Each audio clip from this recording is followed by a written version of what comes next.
Wichita, Kansas, the air capital of the world, is an industry town through and through. I don't know, it's a big town. You got Boeing, Bombardier, you got Beach and Spirit and Cessna. So you got them all around. In a working-class neighborhood in the south part of town, Franklin Harrod Jr., better known as Punky, grows up in an aviation family. Even at the age of 17, Punky towers over most everyone. He's 6'2" and 250 pounds. He wasn't afraid of anything. He played hard. He liked to play with the bigger kids. And if somebody wanted to fight, he'd fight. Punky has a soft side as well. He was real shy when you met him. He kind of mumbled when he talked, and, you know, he wouldn't look at you. He'd be like, He was big, intimidating looking, but he was a big old teddy bear. He spends most of his free time at 81 Speedway, a local racetrack. it was his hobby, kind of. He loved racing. He loved watching racing. Hey, Gilbert, look at this awesome one. And when he's not at the track, he hangs out with his best friend, Gilbert. I really love this. It's through him that Punky meets the girl of his dreams. So how are you? I'm good. How are you? I'm pretty good. Cannot complain. Nice weather. He thought she looked like Denny Moore. I guess we'll be seeing you around. And that's what his attraction was to her.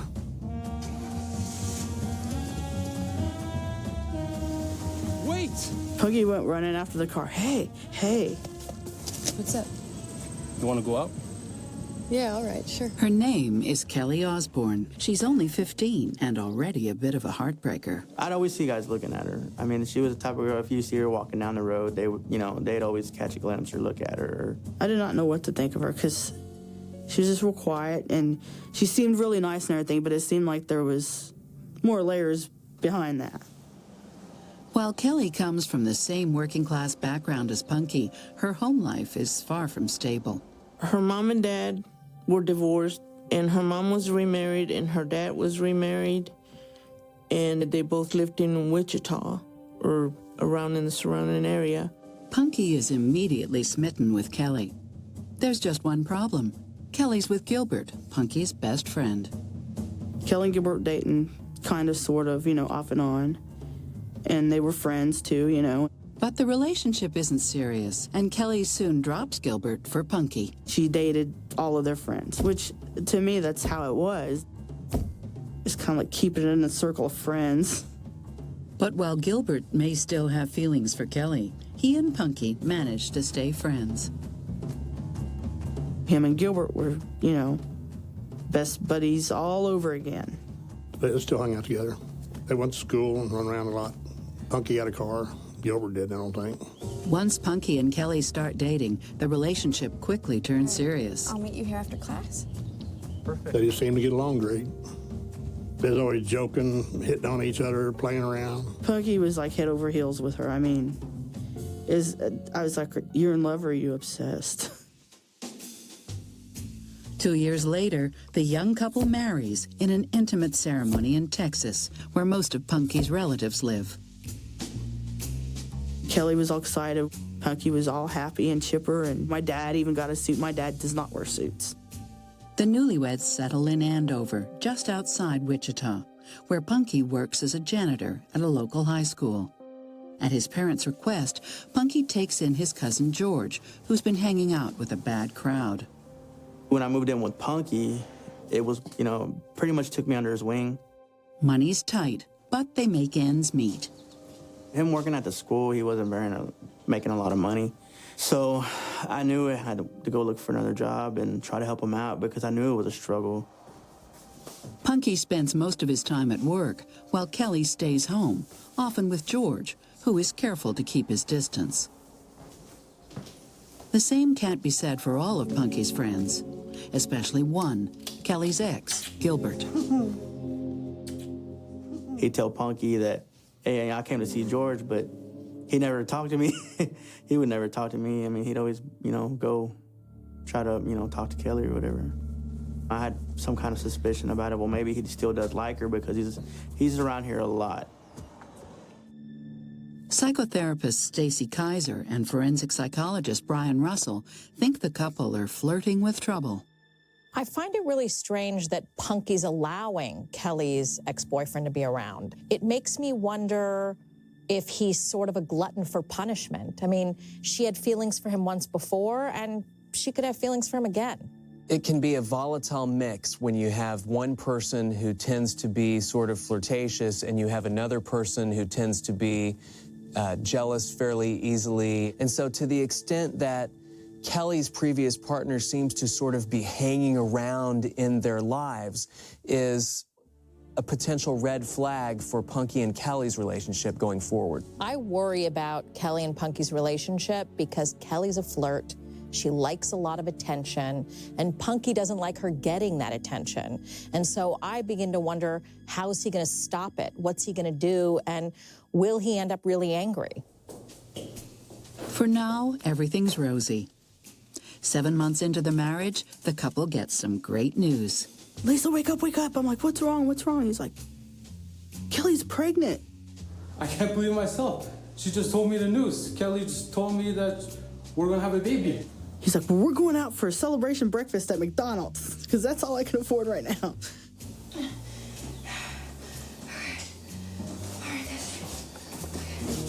He was excited. They were both excited. Look, Kelly, look what our parents brought us. That's sweet. Just over a year after they get married, their first daughter is born. They're great parents. Punky always had the baby. I mean, he's a teddy bear. When he was home, it was nothing but the baby. They have their second child a year later. He was good with the kids. He played with them all the time. He was always real close to them. With 2 young children, Punky and Kelly need more space. The couple buys their first home in the rural community of Rose Hill. Being so far from the city means Kelly is tethered to the house and kids. She was always at the house, either cooking, cleaning, taking care of the kids. She never went out. She never did anything. She was always home. And while Kelly stays at home, Punky spends more and more of his free time at 81 Speedway. We'd go up there every weekend. He was all excited about it. Look at that thing. Punky makes 2 new friends, Jerry Trussell, a local mechanic, and his girlfriend, Tammy. Jerry is 10 years older than Punky, who seems to look up to him. Look at that thing go. Look at it go over there. I can't believe it. Jerry was into racing as well, and Punky's like, I met this guy. He's pretty cool. You'll like him. He's awesome. Jerry was very knowledgeable on cars, his official line of work being an auto mechanic. Jerry introduces Punky to a dangerous new variety of stock car racing, cruiser car racing. Unlike regular stock cars, cruiser cars require a co-pilot. And so Punky takes his love of the racetrack to the next level by becoming a driver. You get 2 people in the car, there's one drives and one works the gas, and you go to town. If you don't go together, if your sequence ain't right, you have a problem. Punky and Jerry start racing together, and perhaps because it's such an intense game of trust, they become fast friends. We'll watch some races. It was fun. Punky was more, I think he's a better driver than Jerry was, but he wasn't afraid of speed. Punky and Jerry buy a car together as soon as they can afford it.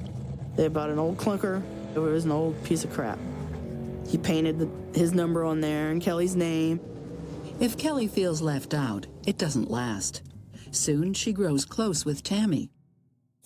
2 girls, Tammy and Kelly, got along fine. They were just always talking or drinking or fiddling around.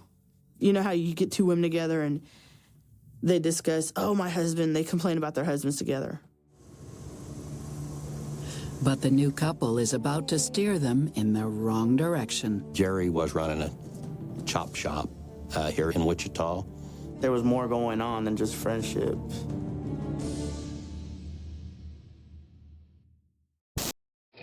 Punky and Kelly Harrod get married young, and with 2 young kids, they're struggling to make ends meet. Still, they're managing to have some fun. Punky's taken up racing, and they've made some new friends at the local speedway. I don't know what to tell you. But Punky's hobby is starting to wear on the marriage. Cars. It just seemed like it started to deteriorate. I just didn't get along as much. You don't come home. You don't bring the pay. They got into it one day and Punky went to grab her arm because she had hit him in the nuts. And he grabbed her hair. And I was like, hey, what the hell is going on? And he goes, I didn't mean to do that. And then they really started arguing. And I was like, you guys need to chill out.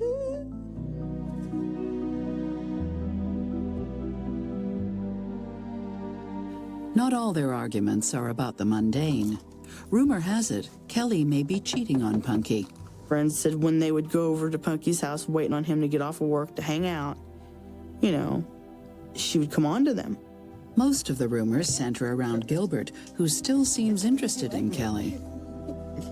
Gilbert was always over there. There was sometimes I'd show up and, you know, after work, and Punky wouldn't be there, but he'd be there. Punky suspects something is going on. Though he can't be sure, it's enough to set him on edge. What do you mean? I don't understand you. He'd get mad about it.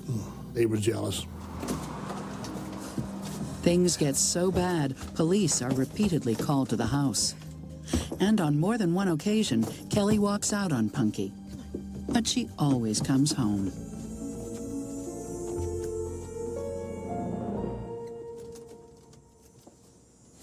Anybody home? Early in the new year, Punky comes home to find his wife and children gone. Anybody? And this time, she's not coming back. Kelly, anybody home? He called me at lunch, upset. Kelly's gone. I said, where's she at? You guys fighting? No. I said, where'd she go? You didn't know. Hey, Dad, Kelly left me. She took the kids. I can't believe it. She was just gone. There was no warning, you know, nothing.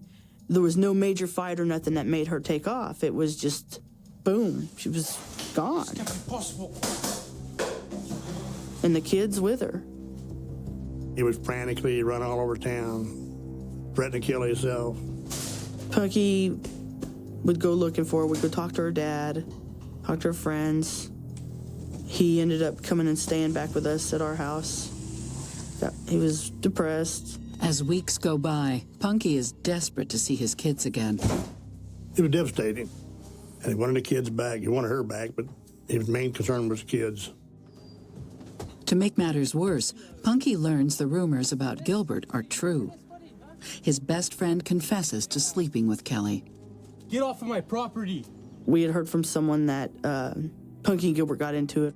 Well, they're fighting or bickering or something. So I went home and I was like, what's going on with you and Gilbert? He goes, it's none of your business. Because he's a punk.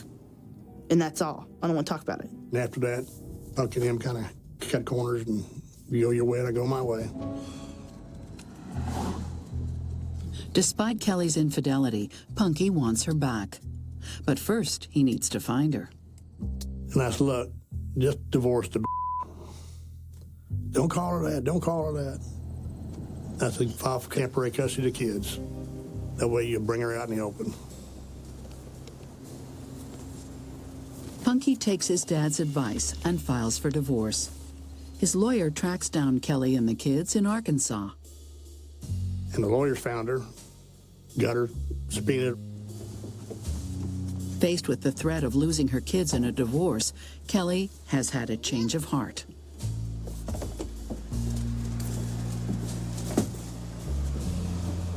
They decide they want to reconcile. He's like, I don't know what to do. What should I do? Well, if you love her, get back together with her. Try not to argue so much with her. Everything under control. I'll take... Suck up to her. Do whatever it takes to get her back. If you truly love her. Okay. I'll take care of everything. I'll make some breakfast, okay? Punky cancels the divorce proceedings, and they try to start fresh. I don't think they ever got along really good after that, but they got back together. Kelly tried to leave the relationship, and it's almost as if Punky forced her back.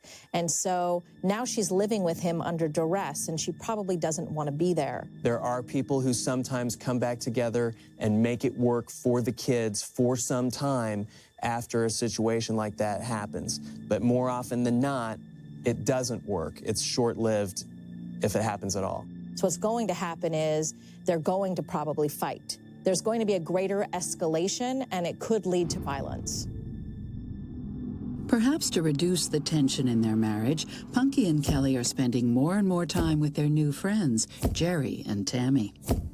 When Tammy and Jerry show up in the picture, initially, Punky was excited, had a new friend, a new buddy. They were always over there hanging out. But not everybody is taken with the couple. They're a questionable influence on Punky and Kelly's already shaky marriage. When I first met him, Tammy opens the door, she's got a big, shiny black eye, and I'm like, I'm not gonna like this guy. A lot of Punky's friends told him to stay away from him because the guy was trouble. There's good reason to steer clear of Jerry Trussell. He was running a chop shop here in Wichita. He was very knowledgeable on cars, taking them apart and disposing of parts and different things like that. And worse. Tammy would tell us how abusive Jerry was and how scared she was of him. One time at the mechanic shop that Jerry got so mad that he picked Tammy up and held her up by her throat until she almost passed out, and then he dropped her on the floor. That Jerry was a hothead, you really had to watch yourself around him. He could hurt people. But Punky either doesn't know about Jerry's past or doesn't care.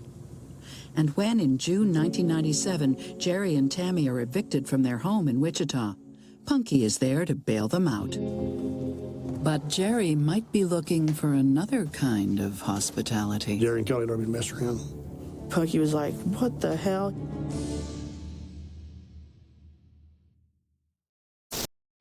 With 2 young kids, Kelly and Punky Harrod don't have much room at home, but they make space for Speedway pals Tammy and Jerry, who've just been evicted from their rental.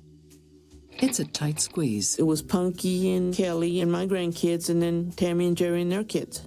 A lot of people for a little house like that. What's up, Jerry? How you doing, bud? Punky's pretty happy with the new arrangement. After all, he has good reason to feel generous. Wait, been waiting for this my whole life. He found out he was getting a job at Cessna. He was all excited. The job couldn't come at a better time. Kelly is pregnant again. Everything in the young couple's life seems to be looking up, but it's not. Punky can't be sure the new baby is actually his. I didn't think it was Punky's, but that's irregardless. That's not my business. Kelly has a history of infidelity, and the father could be any number of people, including the couple's new tenant. It seems Kelly is falling for the older man's charms. Jerry thought that Kelly really loved him and that he was going to be able to have Kelly. This is one of those scenarios where I ask myself, what is Punky thinking? Their relationship is in crisis. Let's bring another guy into the household who she can possibly have an affair with. There's all kinds of chaos in this household, and that usually does not bode well. And particularly the infidelity that appears to be occurring, and it appears to be a common thread going back to the beginning of Kelly and Punky's relationship. It seems like Jerry and Tammy are a very bad influence on Punky and Kelly's relationship. It was already fragile, and things seem to be getting worse. This is a recipe for disaster. 9 days after Punky and Kelly's anniversary, the 2 men are back at the track, racing together. But teammates need to trust, not hate. The last race they had, I guess Jerry was steering the car and Punky was using the gas, and Jerry spun out and he got all pissed off at Punky because of it, and it all went downhill from there. I went back down to the pits, asked Punky, what's wrong with Jerry? Oh, he's been in a...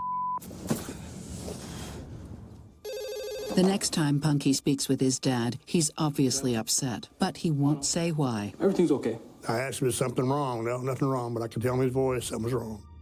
And I said, what's the matter, boy? Nothing wrong, nothing wrong. Yeah, don't worry about that. I'll give you a call tomorrow. I think he might have known about Jerry and Kelly, but I don't think he wanted me to know. Just be careful, kid.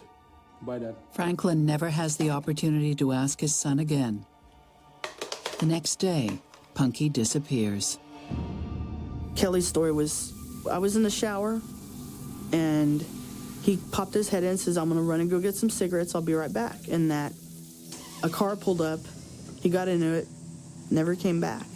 Kelly said he left with a friend. That's who did he leave with? I don't know. He just said he'd be back. I tried paging him. Just when I paged him, he always called back.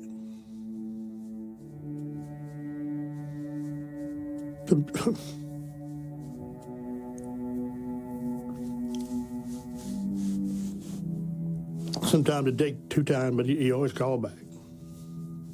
And I knew when I paged him, he didn't call back, something's wrong. Nobody knows where Punky could have gone. Even more alarming, he's supposed to be at Cessna the next day for his new job.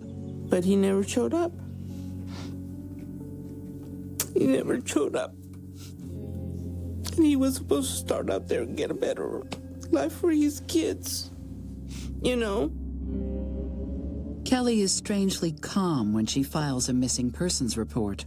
She doesn't seem worried about Punky, and initially, neither do the police. I saw him yesterday, and he popped his head in the shower and said he'd be back in 20 minutes. I don't think the Butler County Sheriff's Office really took this case as a serious case. It was just a missing person. He was an adult. It happens every day. People leave their spouses. They go start a new life somewhere else. Punky's family posts flyers with his photo all over town. They find Kelly's reaction to her husband's disappearance puzzling. After, you know, almost a week of not hearing nothing from anybody, I get a phone call from Tammy. She's like, Kelly's really upset. She needs family around right now. Could you come over? But when she gets there, Kelly isn't upset at all. I go out there, and Kelly and Tammy are having a good time, and I'm like, what is this? How are you? What are you doing here? Kelly's laughing, carrying on, you know, and you know how you get that feeling like, okay, something's not right? Was in the shower, and he popped his Kelly head. is interviewed at length by the cops. Her story is always the same. Punky abandoned her, and he abandoned his children. Tammy and Jerry offer up dozens of theories of what could have happened. Every time Tammy was interviewed, she told a different story. There was a Mexican involved with a big spiderweb tattoo, or there was a white van that had a Mexican male in it. One of the stories Jerry had told me was that there was a stripper named Baby Doll that worked at the strip club that he'd been messing around, and maybe they did something. All the explanations they had, it just didn't add up. I told him, no, you don't know my son. My son keeps in contact with us, calls his dad every day. Over the next few months, the case is assigned to 4 different investigators in the Butler County Sheriff's Department, but none of them make any progress. They passed that case on from detective to detective to detective. And it was like, for a moment, I'm like, what, do they not care? It just went a lot of different directions. Yeah, I think there was a lot of people who really was kind of scared to probably say they knew anything. Over time, other investigations take priority, and the case grows cold, until a mysterious phone call turns up the heat, and the case turns piping hot. He said, I know what happened to this guy.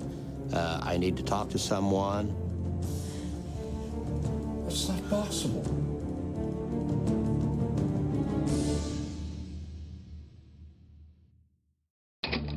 Kelly Harrod tells the cops her husband Punky left one day to buy a pack of cigarettes and never returned. 6 months later, with no clues and no leads, the police have all but given up on the case.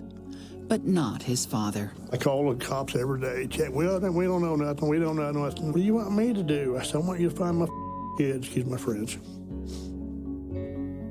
Well, if you get any information, let us know.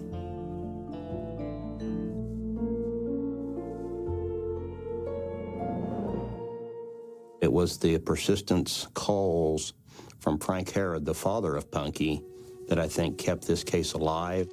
Frank was very persistent. Punky's family refuses to believe he left on his own, for good reason. He left everything behind.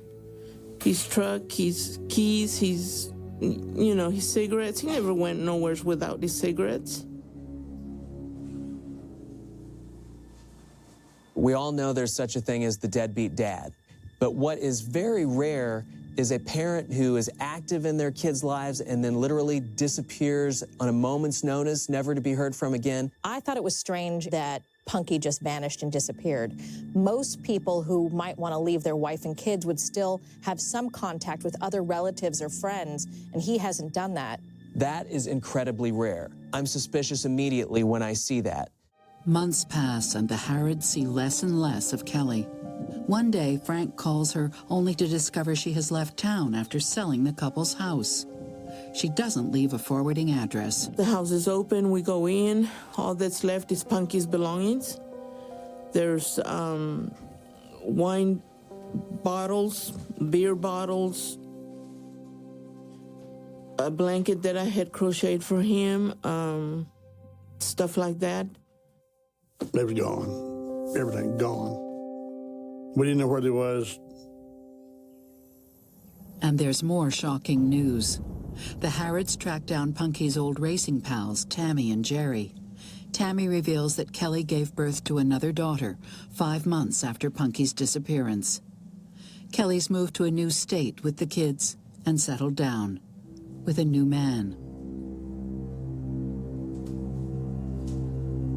But one thing Tammy won't tell them is where. The Harrods are forced to hire a private detective to find Kelly and their grandchildren. We went to court, get grandparents' rights. And at first, she was afraid of us. She didn't know what we wanted. And finally, she said, well, you can see the kids anytime you want. No problems. But for Punky, all hope seems to be lost. Until on Valentine's Day 2001, almost 4 years after his disappearance, Punky sends a message to his family. I was reading through the love lines, and I read through them all the time. Then all of a sudden, I saw this one caught my eye, and it said, Mom and Dad, I love you. Tell Kelly I love you, and I'll be back and I love the girls. Punky. For Punky's family, the ad opens up old wounds. It's not possible. I knew that wasn't him. He would have called my husband to begin with. He wouldn't have put it in the paper for us to see just like that. Somebody had put it in there to play a bad joke or what? I called Butler County Sheriff. Well, I ain't read that yet. I said, I want to know what the going on. If the ad is meant to quash any suspicions of foul play, it has the opposite effect. What was strange about the love lines was that it was addressed to Dad, Mom, and his sister, Lisa, but his brother was not mentioned. If Punky had sent it, he would, of course, have addressed the brother in there as well. Detective Randy Kaufman is assigned to review the case files. She quickly learns that days after Punky disappeared, an anonymous source called police claiming to have crucial information. I needed to talk to somebody about this missing person paper that I found in a little store out in Andover. This was a gentleman that called our 911 center on Friday evening, and he had information about the disappearance of Punky Harrod. I know a couple of people that knew him, and they were talking about doing him in, killing him. He said, I know what happened to this guy. I need to talk to someone. The 911 dispatcher at the time said, well, I don't have a detective working right now. Can I take your number? I'll have him call you back. I'm really freaked out on that. I'm not using my name, and I don't want to be alone with it. He said, well, he was calling from a payphone, that he wouldn't be there long, and that he would call back to our office on Monday after the weekend. He never called back. It got lost in the shuffle, the tape. I resurrected it. And I got a couple more things. The mystery caller now becomes the focus of the investigation, but finding him after all this time won't be easy. We didn't have a phone. We didn't have his name. We couldn't find out who he was. All we had was a recording of his voice on a tape to what he sounded like. Luckily, the caller has some distinctive mannerisms. The caller kept referring to these people, and these people wanted weapons, and he had a funny pronunciation for weapons. I thought he was saying whippings at first. Randy teams up with Reserve Deputy Glenn Hopper. They go door to door in Punky and Kelly's old stomping grounds. I wanted to play the anonymous caller tape for all of their friends to see if somebody could identify him. No one can, until finally Detective Kaufman gets a lead. I had a call from a woman, and I ended up getting her location, setting up a date and time for the interview. The woman's husband joins the conversation. I played the tape for them, wanting to know if they knew who this person was. But as they talked, he made these people comment a couple of times, so I suspected I had the right person. He did admit that he was the anonymous caller. The informant is a former neighbor of Tammy and Jerry Trussell. He tells detectives that one night, Jerry came to him with a troubling request. Jerry had come to him asking for a gun, and he said, of course, he didn't provide it, but they had asked, and this was shortly before Punky disappeared. The timing may be suspicious, but asking for a gun does not prove anything. What the cops really want to do is bring Jerry's girlfriend Tammy in for questioning. Then they find a reason to do exactly that. We learned Tammy had a warrant out of Greenwood County for driving while suspended. It's not a, significant crime per se, but it was something to work with. They arrest Tammy, hoping that the threat of jail will persuade her to talk. We talked to her about, you really want to separate yourself from these people because you are going to be wearing orange for the rest of your life. If Tammy talks, the police and the Harrod family might finally discover what really happened to Punky. She had in her mind, who should I really shoot? You can't have two roosters in a hen house.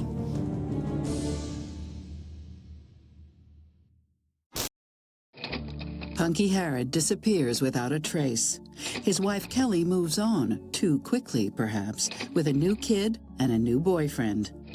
Their former housemate Tammy is brought in for questioning, giving hope to Punky's family and the police, who are desperate for leads. I was very excited. I was hoping that we were finally getting the truth, that she finally was ready to tell the truth. Tammy tells them what they have long suspected, that Punky is dead. It was Jerry. She says Jerry Trussell shot and killed him and disposed of his body on the edge of the Walnut River, over 45 miles from Punky's house. She even draws a map of the area where his corpse is buried, wrapped in a blue tarp. It's an area where a lot of kids over the years hung out, partied at night, partied on the weekends. The county attorney pulls together a search team to scour the banks of the Walnut River. We're looking for human bones. We're looking also for grass is not growing. Often the flesh, as it decomposes, will put out an oily that prevents stuff from growing. We excavated the area, and we were not able to find anything. It's a bitter disappointment. It just would have been so nice to have Punky's parents, to be able to bury him. But the search isn't entirely fruitless. Police unearth a blue tarp that seems to match Tammy's story. The blue tarp was dried, and there was about 40 pounds of dirt scraped off of it. And through that 40 pounds of dirt, there was 5 hairs found.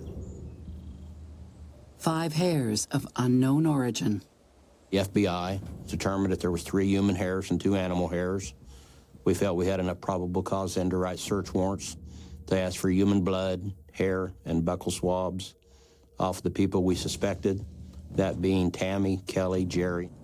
Police bring Kelly in first. We picked up Kelly. We told her that we had hair, and we were going to match the hair to the people that were involved, and that there would be arrests coming. They tell her that not only could she go to jail, she could lose her daughters. We did assure Kelly then that we were going to come between her and her children, and that scared her, because she loved her girls very much, and she didn't want anything to come between her and her children. Forced into a corner, Kelly starts to talk. The year Punky disappeared, Kelly was desperate to get out of her marriage, but didn't want to lose her kids. She confided her fears to Tammy. Well, while they're driving in, I get to talking about how maybe great life would be if Punky wasn't around. Kelly says, we've got to do away with him. I can't do this anymore, and I would do it, but it can't be me because I would be the first suspect. Tammy sees an opportunity. She's tired of being abused by her husband, Jerry, and she knows her husband is hot for Kelly. If she can get him involved in Kelly's murderous scheme, maybe he'll leave her alone. Anything to keep Jerry happy and not being abusive to her. Tammy then took it upon herself to talk to Jerry about getting rid of Punky. Jerry strikes a deal with Kelly. He'll murder Punky if she'll sleep with him. Jerry's frame of mind at the time was, wow, I get rid of Punky, I've got 2 girls. You know, I can have sex with Tammy whenever I want, and I can have sex with Kelly whenever I want. Kelly had sex with Jerry as payment to do this, to have him killed. They even had a schedule. It's Monday, Jerry. Jerry said he'd take care of it. He came up from behind Punky one day, tried taking him to the ground. Kelly describes what happened on the day Punky disappeared, July 29th, 1997. Tammy was there with a gun. The morning they all got up, and Jerry said, today's the day. Kelly, I'll be back.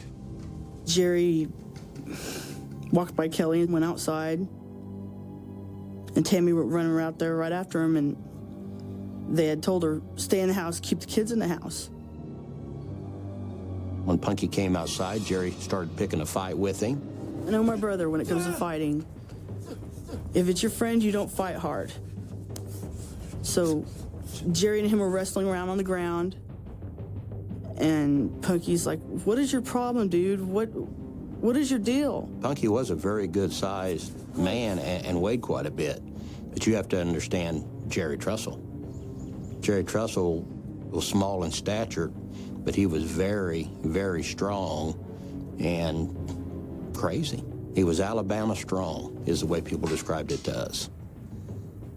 Could pick motors up out of cars by himself. When Tammy gets out there, he's like, shoot him! Shoot him! Go get the gun out of the truck.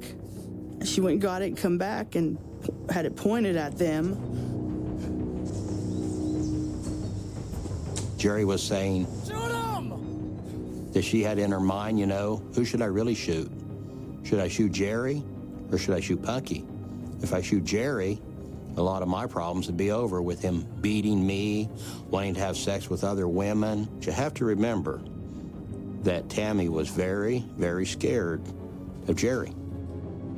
Punky's last words were, I'm gonna kill all of you.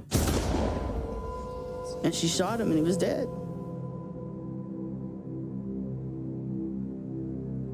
After Punky was killed, it put it in the back of an old pickup truck, covered it up with limbs. That night, Frank Herod came to the house, and Punky was already gone. Frank was asking, where's my son? Where's my son? He was in the back of a truck, rolled up in a tarp, with tree limbs on top of it. I wouldn't swear to it, but I think I was leaning on that truck the second night with his body in it, but I didn't see it. Kelly's confession makes her guilt crystal clear. She conspired to kill her husband. Tammy is next. It isn't hard to get her to talk. Tammy was ready to confess. Her relationship with Jerry wasn't getting any better.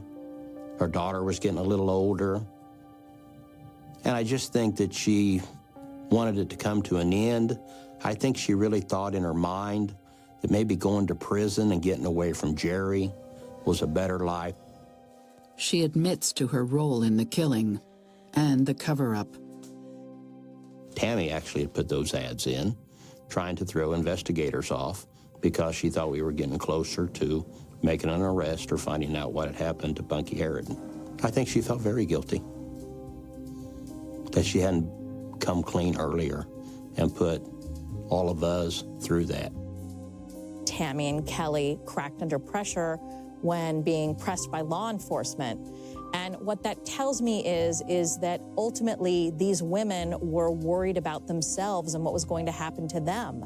And they were willing to tell the truth about everything else in order to protect themselves. The most surprising thing to me in this entire case is that Tammy actually shot Punky when she had a chance to solve her problem and shoot Jerry because he was attacking Punky and could have said, hey, I was trying to defend my poor defenseless neighbor friend Punky from my crazy violent husband. She actually went ahead and shot Punky and actually carried out Jerry's goal and solved Kelly's problem. It's a very strange trio, bonded by sex and murder. In 2007, Jerry Trussell is convicted of conspiracy to commit first-degree murder in Punky Harrod's death. As the mastermind of the killing, he is sentenced to 25 years. He never reveals where Punky is buried. Jerry knows where he put the body, and Jerry is not telling us. Tammy and Kelly get reduced sentences in return for testifying against Jerry. Tammy gets 9 years and is paroled in 2015. Kelly gets less than 3 years and returns to her daughters in Wichita. She was the first one to come clean and talk. The county attorney had made a deal, and she got the lighter sentence. But for Punky's family, the case will never be entirely closed until they can give him a proper burial. I gotta know where he's at.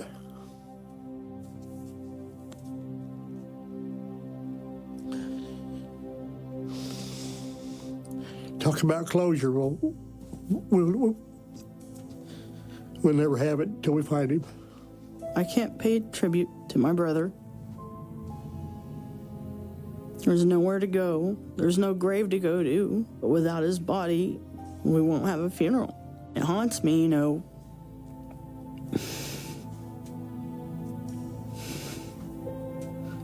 Will we ever find him?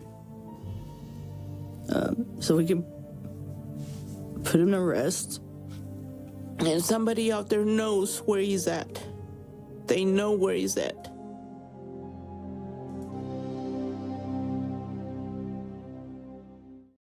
The vastness of the Pacific Ocean holds many secrets, but it also holds pockets of profound, almost untouched tranquility. American Samoa is one such place. It is a territory where the modern world seems to have negotiated a delicate truce with ancient traditions. Here, time does not rush with the frantic pace of mainland cities. It moves with the rhythm of the tides, governed by the rising sun and the gentle, persistent rolling of the ocean against the volcanic rock. To understand the gravity of what happened on the morning of July the 22nd, 2010, one must first understand the absolute, unyielding peace that preceded it. This is not just a story about a crime. It is a story about the shattering of an illusion. The abrupt and violent end of an era where a community believed its geographic isolation and deep cultural bonds could keep the darkness of the outside world at bay. The concept of Fa Samoa, the Samoan way of life, is the invisible architecture that holds this society together. It is a complex web of respect, duty, and familial ties that dictates every interaction. In this island territory, anonymity is an illusion.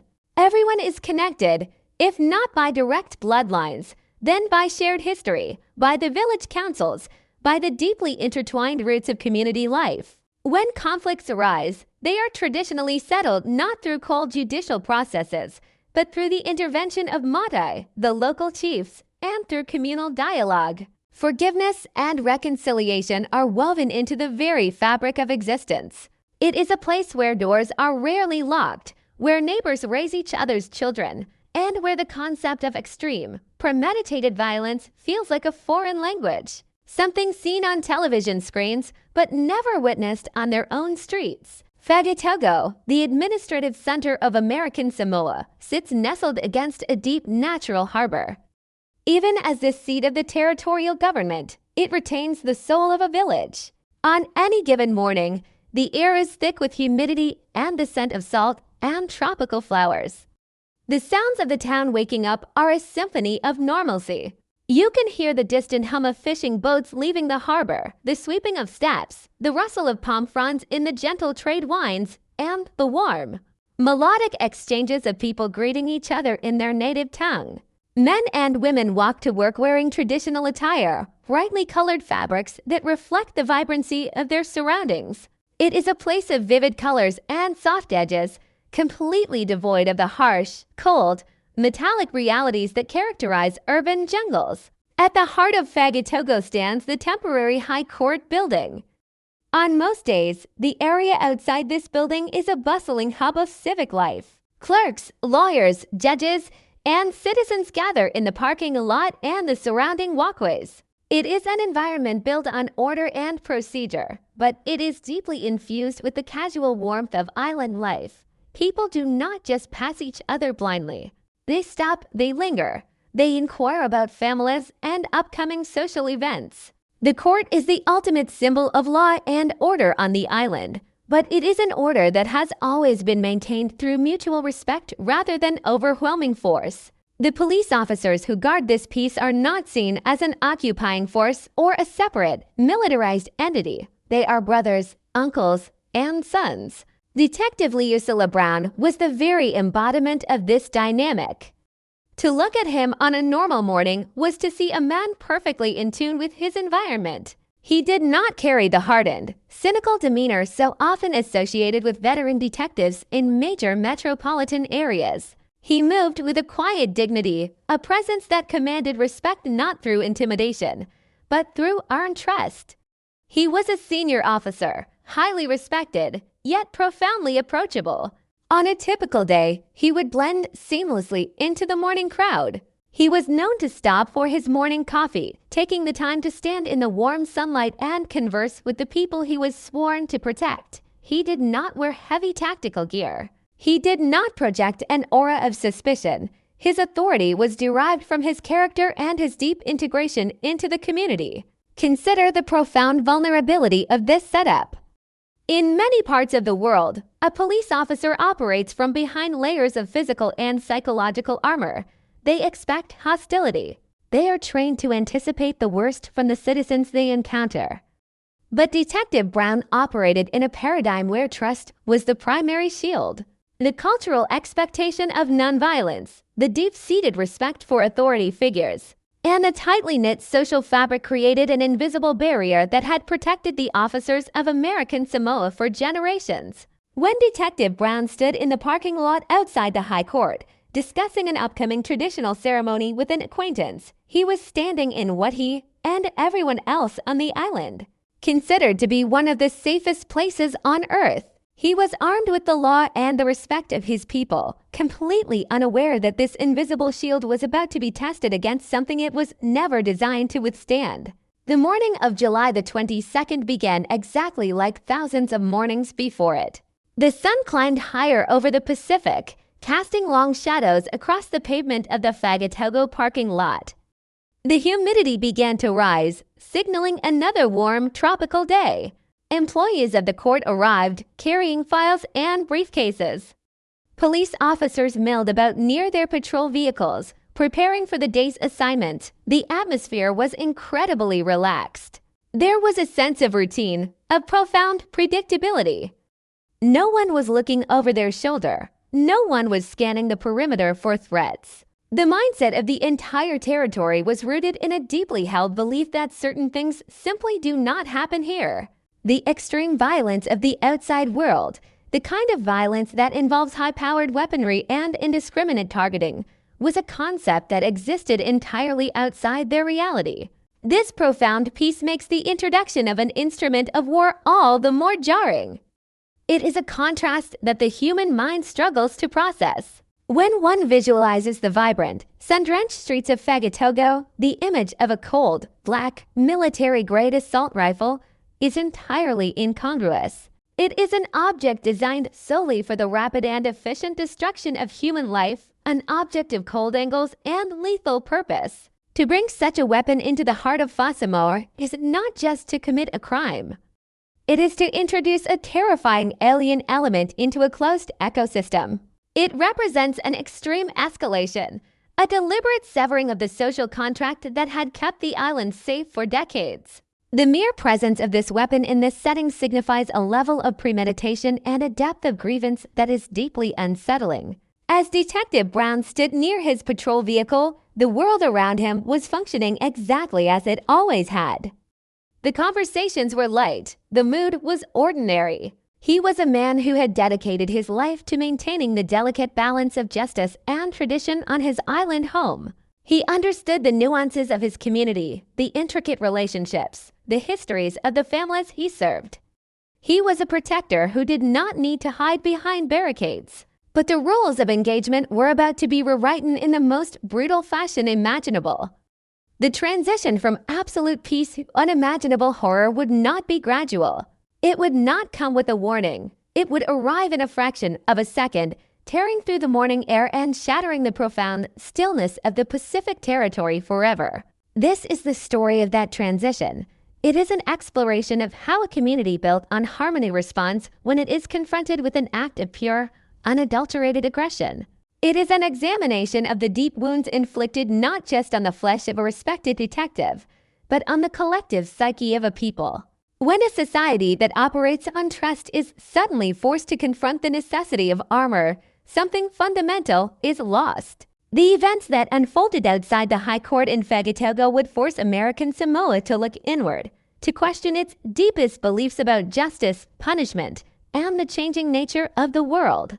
But before the trials, before the agonizing debates over life and death, before the permanent alterations to the landscape of their society, there was just a quiet morning, a respected police officer, and an unthinkable threat waiting in the shadows. The stage was set for a tragedy that would echo through the generations, a stark reminder that even the most isolated paradises are not immune to the darkness that humans are capable of carrying within them.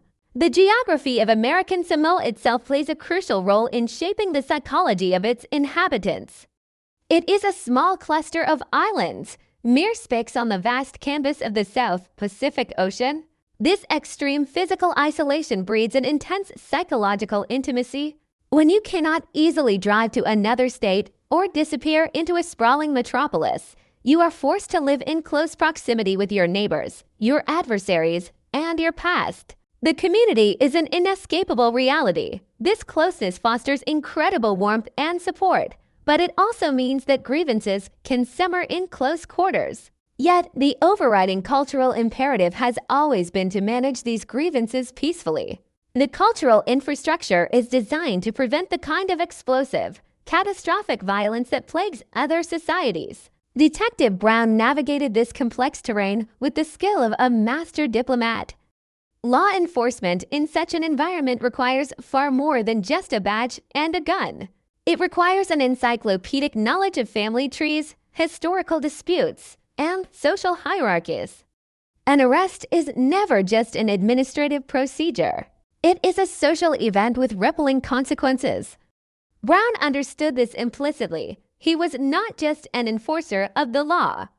He was a mediator, a counselor, and a steadying presence. His visibility in the community, his habit of stopping for coffee in the open, of speaking with citizens in a relaxed manner, was a deliberate strategy of engagement. It reinforced the idea that the police were of the people, not above them.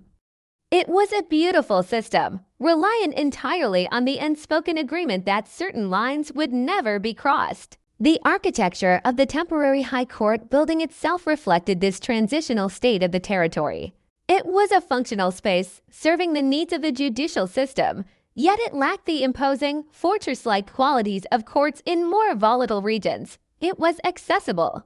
People could approach it freely. The parking lot was not just a place to leave vehicles. It was a plaza, a meeting ground. This accessibility is a testament to the health of a society. A society that must fortify its civic buildings is a society operating in fear. On that July morning, American Samoa was still operating in trust. The air was clear, the sky was bright, and the system was functioning based on mutual goodwill. But peace, however deeply rooted, is inherently fragile when confronted with an individual determined to destroy it. The cultural mechanisms that prevent violence rely on the participation of all members of the community.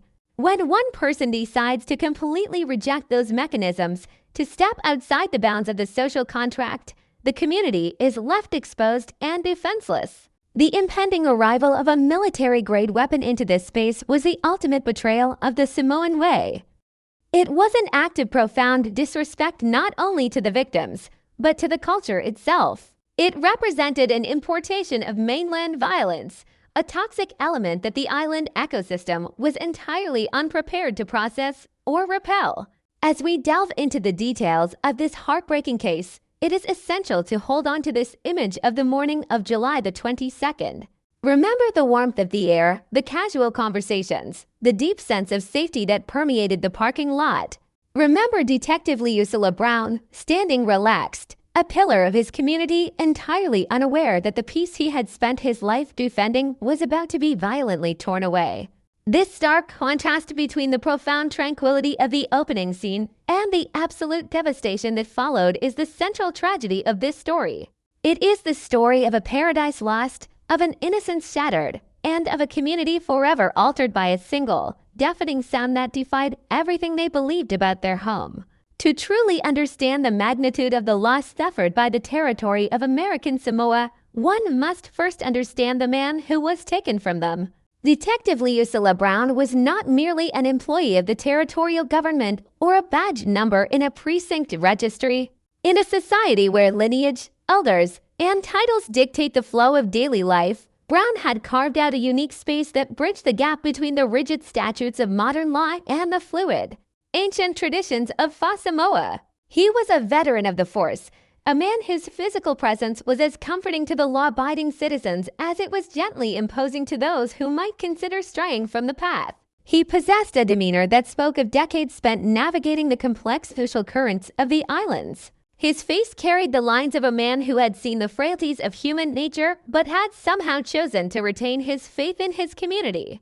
He did not operate with the cynical detachment that often plagues long-serving law enforcement officers in larger, more fractured societies. Instead, he approached his work with a profound sense of paternal responsibility. He viewed the people of Fagatogo and the surrounding villages not as civilians to be managed, but as extended family members who occasionally needed guidance, correction, or protection. This paternal approach was not just a personal quirk of Detective Brown. It was the very essence of policing in American Samoa during that era. To grasp this, one must strip away all mainland, westernized preconceptions of what a police force looks and acts like. In the major cities of the United States, police officers are often trained to maintain a tactical distance from the public. They are equipped with heavy body armor, high-capacity firearms, and less lethal weapons, patrolling in vehicles designed to serve as mobile fortresses. Their authority is frequently established through the immediate display of overwhelming force and unyielding command presence. In stark contrast, the police force in American Samoa relied on a fundamentally different kind of armor. Their protection was woven from the threads of mutual respect, deeply ingrained cultural deference to authority, and the undeniable reality that an officer was likely related to, or closely acquainted with, the very people they were policing. The concept of Samoa dictates that conflict should be resolved through discussion, through the village chiefs, and through the mutual desire to restore harmony. Therefore, an officer like Detective Brown rarely needed to resort to physical escalation. His primary weapon was his voice, his reputation, and his intimate knowledge of the island's interwoven family trees. When Detective Brown walked through the administrative center of Fagatogo, his interactions were a masterclass in community policing, though he would never have used such a clinical term. He knew the names of the shopkeepers, the histories of the young men loitering near the docks, and the intricate, often unspoken grievances between different families.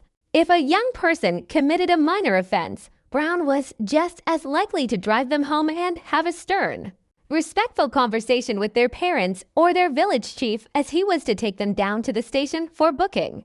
He understood that true justice on the island was not always found in the punitive measures of the courtroom, but in the restorative practices of the community. He was deeply respected precisely because he respected the culture. He honored the traditional hierarchies while upholding the modern law, acting as a crucial shock absorber between the two. This delicate balancing act requires a man of immense patience, deep empathy, and unshakable integrity. Leusilla Brown was universally recognized as possessing all these traits in abundance. He was a hero, not in the cinematic sense of dodging bullets or engaging in high-speed pursuits, but in the quiet, enduring sense of a man who dedicated every day of his life to maintaining the fragile peace of his home. However, to understand the tragedy that was about to unfold, one must also examine the shifting tectonic plates beneath this peaceful surface. While American Samoa fiercely guarded its traditions, it was not entirely immune to the influences of the outside world. The territory is a complex blend of ancient Polynesian culture and American administrative frameworks. Many Samoans traveled to the United States mainland for education, military service, or employment, bringing back with them different perspectives, different habits, and sometimes the darker elements of mainland society. The isolation of the islands was slowly being chipped away by globalization, the internet, and the inevitable flow of people returning with new, often more aggressive, ways of handling conflict. The traditional methods of dispute resolution, sitting down with the elders, offering formal apologies, and seeking communal forgiveness, were occasionally beginning to clash with a more modern, individualized, and legally combative mindset. It is within this transitional space, this friction point between the old ways and the new, that the shadow of the Siamau family began to loom over the local law enforcement apparatus. The Siamau family had found themselves entangled in various legal troubles prior to the events of 2010. These were not minor cultural disputes that could be settled with a traditional apology and a shared meal. They involved serious allegations that required the formal intervention of the territorial police and the judicial system. As a senior and highly effective detective, Leusilla Brown was a prominent figure in the apparatus that the Siamau family increasingly viewed as an antagonistic force. When individuals or families feel marginalized or unfairly targeted by the justice system, resentment can build. In a large city, this resentment might be diffused across a massive, faceless bureaucracy. But in American Samoa, the justice system is not faceless. It has the face of the arresting officer, the investigating detective, and the local judge. For the Siamau family, the police force, and by extension figures like Detective Brown, ceased to be seen as community protectors and instead became symbols of oppression. The nature of their legal troubles had brought them into direct, adversarial contact with the authorities. Instead of seeking resolution through the traditional avenues of Samoa, a different, more ominous narrative began to take root within the mind of Siamau Jr. This was a narrative of persecution, a toxic belief that the system was fundamentally aligned against his family and that the only logical response was retaliation. This mindset represents a complete and terrifying departure from Samoan cultural norms. It is a mindset that substitutes the pursuit of communal harmony with the pursuit of personal vengeance. It is a philosophy imported from the darkest corners of modern crime, entirely alien to the sunlit shores of Fagitogo. The danger of this shifting mindset was completely invisible to the community at large. Because extreme, premeditated violence against law enforcement was unprecedented, the police force had no protocol for anticipating it. They were operating under the assumption that, regardless of how angry a suspect or a family might be, the fundamental rules of engagement would hold. They believed that the cultural taboo against shedding blood, especially the blood of an elder or an authority figure, was an impenetrable shield. Detective Brown, despite all his experience and wisdom, shared this assumption. He was a man of his culture, and his culture told him that while men might argue, fight with their fists, or challenge each other in court, they did not ambush each other with weapons of war. He evaluated the threats in his environment based on decades of historical precedent, and history told him he was safe. This psychological blind spot is what makes the impending violence so devastating. The community and its police force were essentially unarmed, not just physically, but psychologically. They lacked the conceptual framework to even imagine the threat that was coalescing in the mind of Siamo Jr. While Detective Brown went about his duties, pouring his energy into maintaining the peace, investigating crimes, and guiding the youth, a profound and deadly grievance was metastasizing in the dark. The antagonist was not preparing for a legal defense or a traditional mediation. He was preparing for a war that no one else knew had been declared. He was rejecting the role of the aggrieved citizen and embracing the role of the executioner. The contrast between these two men could not be more stark. On one side stood Detective Brown, the embodiment of Fasamoa, a man who derived his strength from his connection to his people, a protector who relied on words, respect, and mutual understanding. On the other side stood Siamo Jr., an individual who had allowed personal grievance to sever his ties to his cultural conscience, a man who was preparing to replace the complex, nuanced traditions of his ancestors with the cold, binary logic of a firearm. One man represented the enduring, peaceful soul of the island. The other represented a terrifying, modern corruption of that soul. As the days of July ticked away, these two opposing forces were on an inevitable collision course. The physical environment of Fagatogo provided the perfect stage for this tragic intersection. The temporary High Court building, with its open parking lot and lack of fortress-like security, was designed for a society that trusted its members. It was an environment that assumed every person walking onto the premises was bound by the same invisible social contract. It was a space built for Leusila Brown, a space where he could stand comfortably, speak with his neighbors, and represent the law without having to hide from the people he served. But this exact same environment, this open, trusting space, was fatally vulnerable to someone who no longer recognized the social contract.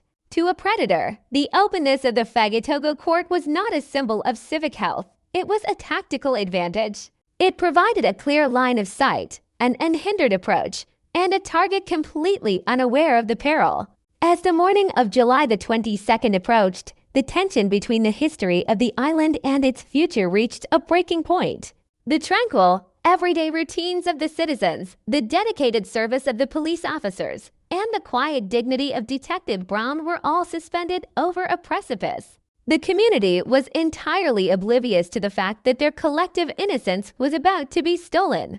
They did not know that the legal frictions involving the Siamo family had mutated into a homicidal resolve.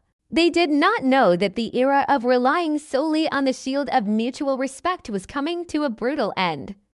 The portrait of Leusila Brown is thus a portrait of an era's twilight. He stands in our memory as the ultimate symbol of the old ways, a good man doing a difficult job with grace, entirely unaware that the rules of his world were about to be rewritten in blood.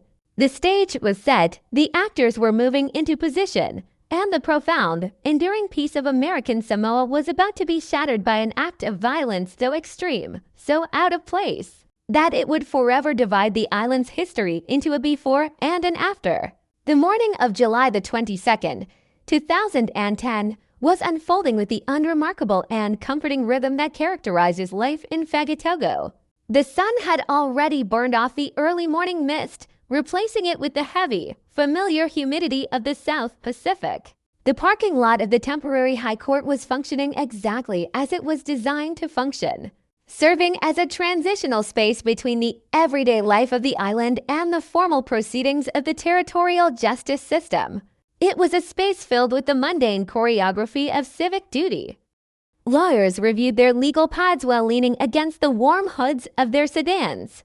Court clerks carried stacks of manila folders toward the main entrance. Citizens waiting for their respective hearings stood in small, relaxed clusters, chatting amiably with one another, their voices creating a low, melodic hum that blended seamlessly with the distant, rhythmic sound of the ocean waves. Among this crowd stood Detective Leusila Brown, positioned casually near a marked police patrol vehicle. He was accompanied by another police officer, their presence a routine aspect of the court's daily operations. They were not standing in a defensive posture. They were not actively scanning the perimeter for threats, nor were they nervously gripping the handles of their service weapons. They were simply present, a visible but thoroughly unthreatening symbol of the law, deeply and comfortably embedded in the social fabric swirling around them. Into this tableau of perfectly ordinary island life walked Siamo Jr. There was no sudden shift in the weather, no immediate outward sign that the fabric of reality in American Samoa was about to be violently torn apart. He moved through the periphery of the parking lot, his trajectory set, his purpose locked away behind a physical demeanor that betrayed absolutely nothing to the casual observer. In a crowded place where people are accustomed to recognizing almost every face they see, a familiar face approaching does not trigger an immediate alarm. It usually triggers a polite greeting or a nod of acknowledgement. The environment itself provided a powerful form of psychological camouflage. No one looked at him and perceived a deadly threat because the context of their lives simply did not allow for the possibility of what he was about to do. He was navigating a space built on absolute communal trust, exploiting the very safety that Detective Brown had spent his entire career cultivating and defending. The physical distance between Siamo and the two officers closed steadily, every step a deliberate and silent march toward an irreversible destruction. The true, visceral horror of this moment lies in the introduction of an object entirely alien to its surroundings. When Siamo produced his weapon, he did not draw a standard-issue handgun or a traditional hunting rifle.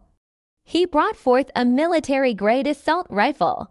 To understand the profound psychological impact of this, one must visualize the extreme visual and conceptual dissonance it created.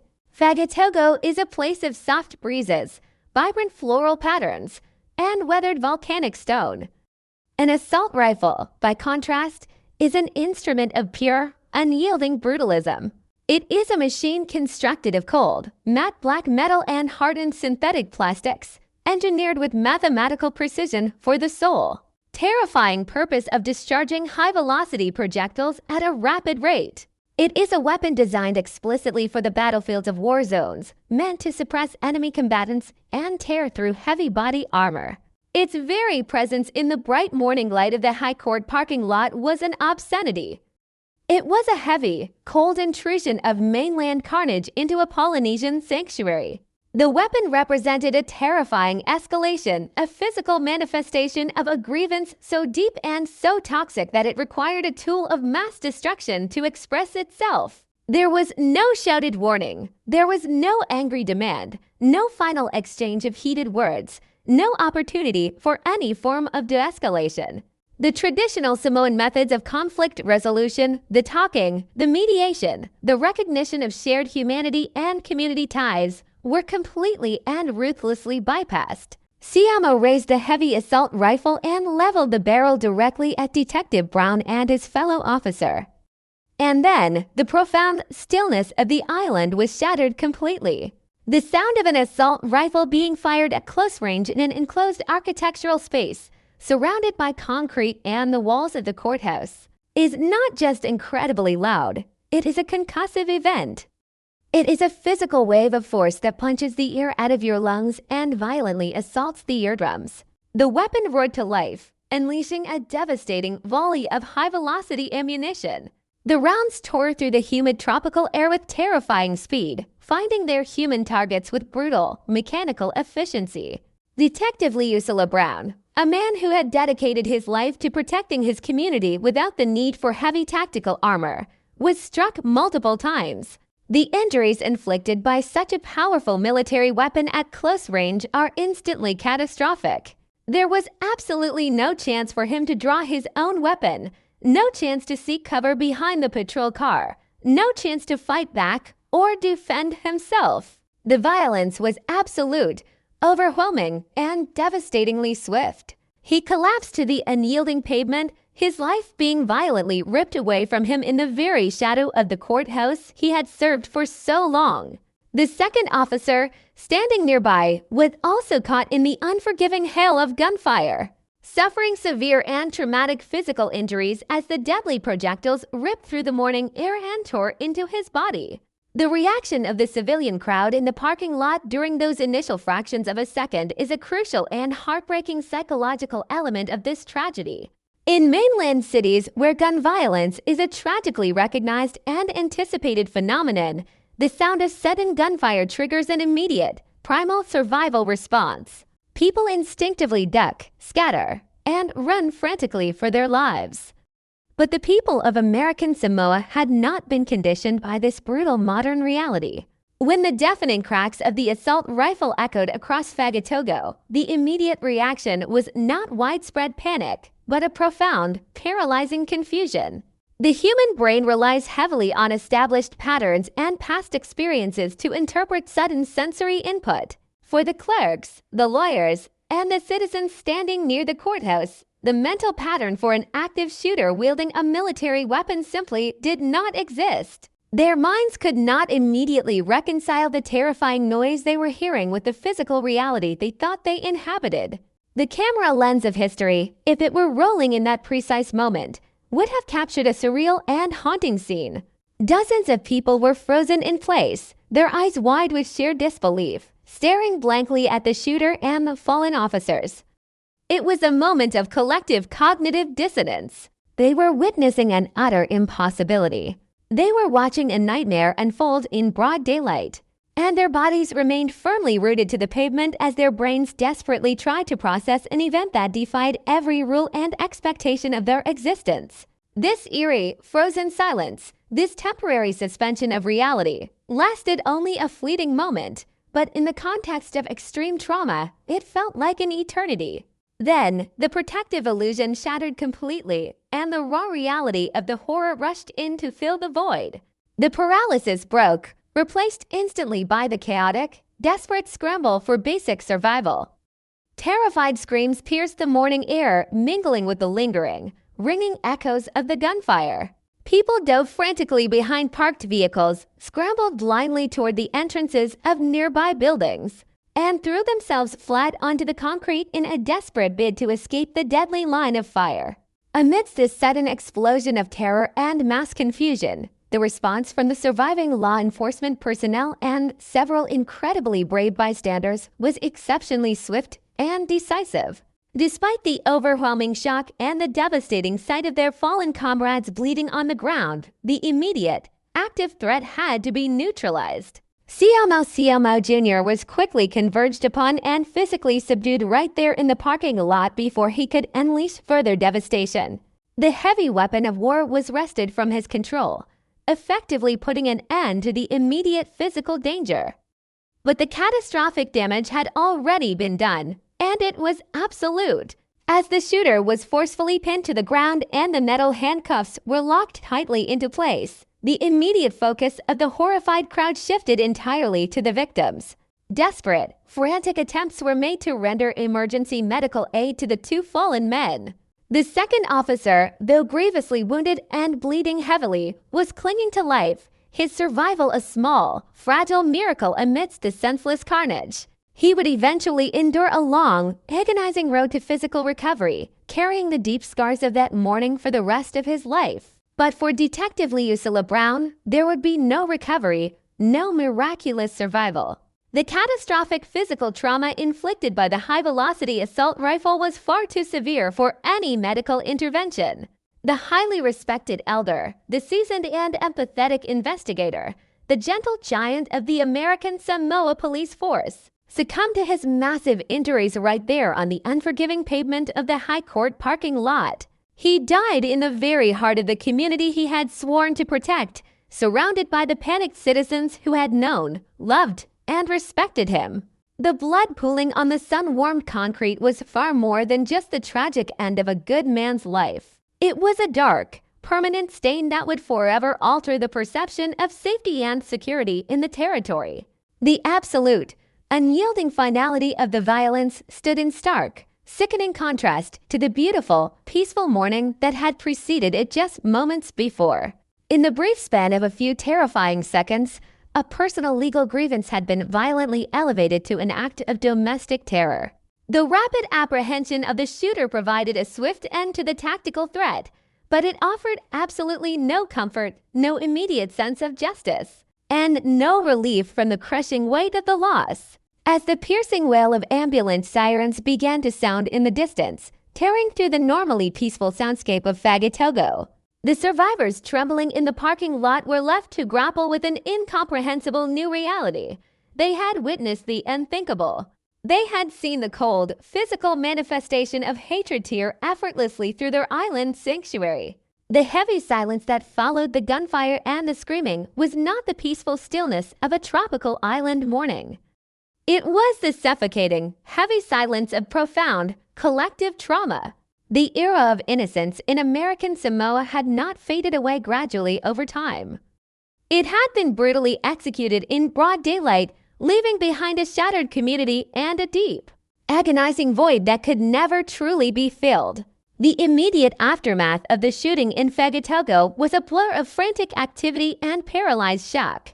But as the dust began to settle, the machinery of a formal criminal investigation began to turn with a grim and unprecedented urgency. Because the perpetrator, Siamo Jr., had been tackled and disarmed within seconds of the final shot being fired, there was no mystery regarding the identity of the gunman. There was no desperate manhunt across the rugged volcanic terrain of the island, no high-stakes pursuit through the narrow coastal roads. However, for the investigators who stepped into the blood-stained parking lot that afternoon, the challenge was not identifying the who, but rather unearthing the how and the why behind an act so spectacularly out of character for their society. The investigation was not merely about building a case for a murder trial. It was a desperate search for answers to satisfy a community that felt its very soul had been violated. They needed to understand how a weapon of war had found its way into a peaceful territory where even handguns were a rarity. And they needed to meticulously document the path that led a local man to commit such a brazen act of public execution. The processing of the crime scene was a slow, agonizing task for the officers involved. Many of them were colleagues of Detective Liusila Brown, and several had been mentored by him throughout their careers. To maintain professional distance while marking shell casings and measuring blood spatter around the body of a friend was a psychological burden of immense proportions. The physical evidence was chillingly straightforward. The investigators recovered multiple spent casings from the high-velocity assault rifle, each one a small, brass testament to the mechanical efficiency of the attack. They meticulously mapped the trajectory of the rounds, confirming what the witnesses had already described: a direct, unprovoked, and targeted assault onto uniformed officers. The weapon itself, a military-style rifle, became the central focus of the initial forensic inquiry. In American Samoa, firearms are strictly regulated, and the presence of such a high-powered, automatic-capable weapon was an anomaly that pointed toward a level of premeditation that chilled the investigators to the bone. This was not a crime of passion or a spontaneous outburst of rage. The acquisition of such a weapon required effort, connections, and a long-term commitment to a violent outcome. As the forensic team worked the scene, the investigative arm of the department began the arduous process of interviewing dozens of witnesses. The parking lot had been crowded, yet the accounts were surprisingly consistent, a rarity in high-stress criminal events. Witness after witness described the same sequence of events: the calm morning, the sudden appearance of Siamo, the lack of any verbal exchange, and then the deafening roar of the rifle. These testimonies built a picture of a man who was operating with a singular, cold-blooded purpose. There were no reports of Siamo appearing confused or hesitant. He had moved with a tactical confidence that suggested he had rehearsed the moment in his mind many times. The psychological profiling began to take shape even before a formal analyst was consulted. This was an act of message-sending violence, a public declaration of war against the state, using the most respected officer on the force as a symbolic target. The investigators spent hours recording the trembling voices of court clerks and lawyers, people who were used to discussing justice in the abstract but were now struggling to articulate the visceral horror they had witnessed just feet from their office doors. The investigation then moved into the digital and personal history of the Siamo family, seeking the catalyst for such extreme radicalization. It was here that the knot of the case began to tighten. The detectives began to piece together a timeline of escalating legal friction between the Siamo family and the territorial authorities. It wasn't one single event, but a cumulative sense of perceived persecution that had been simmering beneath the surface. They looked into previous arrests, court appearances, and family disputes that had brought the CMOs into contact with the police. They found a narrative of deep-seated resentment, a belief that the family was being unfairly targeted by a system that Leusila Brown represented. However, as the detectives dug deeper, they found that much of this persecution was actually the result of standard, necessary law enforcement actions. The twist in the investigative psychology was the realization that CMO Jr. had not been reacting to actual corruption or abuse of power, but to a self-generated myth of martyrdom. He had convinced himself that he was a soldier in a war of his family's own making. This realization shifted the focus of the investigation toward the weapon's origin. This was the most critical missing link. How does an assault rifle appear in the middle of the Pacific? The search involved tracing the serial numbers and coordinating with federal agencies in the United States. The investigators followed a trail of paperwork and legal transfers that eventually revealed a shocking breach in security protocols. The weapon had been smuggled into the territory, bypassing the traditional safeguards that had kept the island relatively free of heavy weaponry for decades. This discovery was a turning point for the case and for the territory's policy.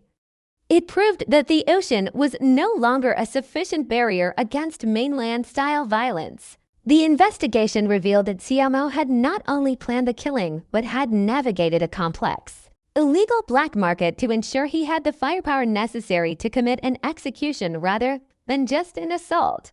The premeditation was no longer a theory. It was a documented fact supported by the very existence of the rifle in his hands. While the physical evidence was being compiled, the interrogation of CMO Jr. provided a different kind of insight. Unlike many criminals who attempt to deny their involvement or claim a momentary lapse of reason, the reports suggested a chillingly calm and unrepentant demeanor. The interrogation room, usually a place of high tension and psychological maneuvering, became a theater for a man who seemed to believe his actions were justified. This was perhaps the most difficult part of the investigation for the local police. They were dealing with a man who had grown up in the same culture as they had, who spoke the same language, and who shared the same traditions. Yet he spoke a language of violence that was entirely foreign to them. He didn't view himself as a murderer. He viewed himself as a man who had settled a score. This total lack of remorse or cultural shame was a profound shock to the system. It challenged the fundamental assumption of Fosimo that a person would eventually feel the weight of their community's disapproval and seek reconciliation. CMO had effectively exiled himself from the moral community of the island long before he pulled the trigger. The investigators also had to account for the possibility of accomplices.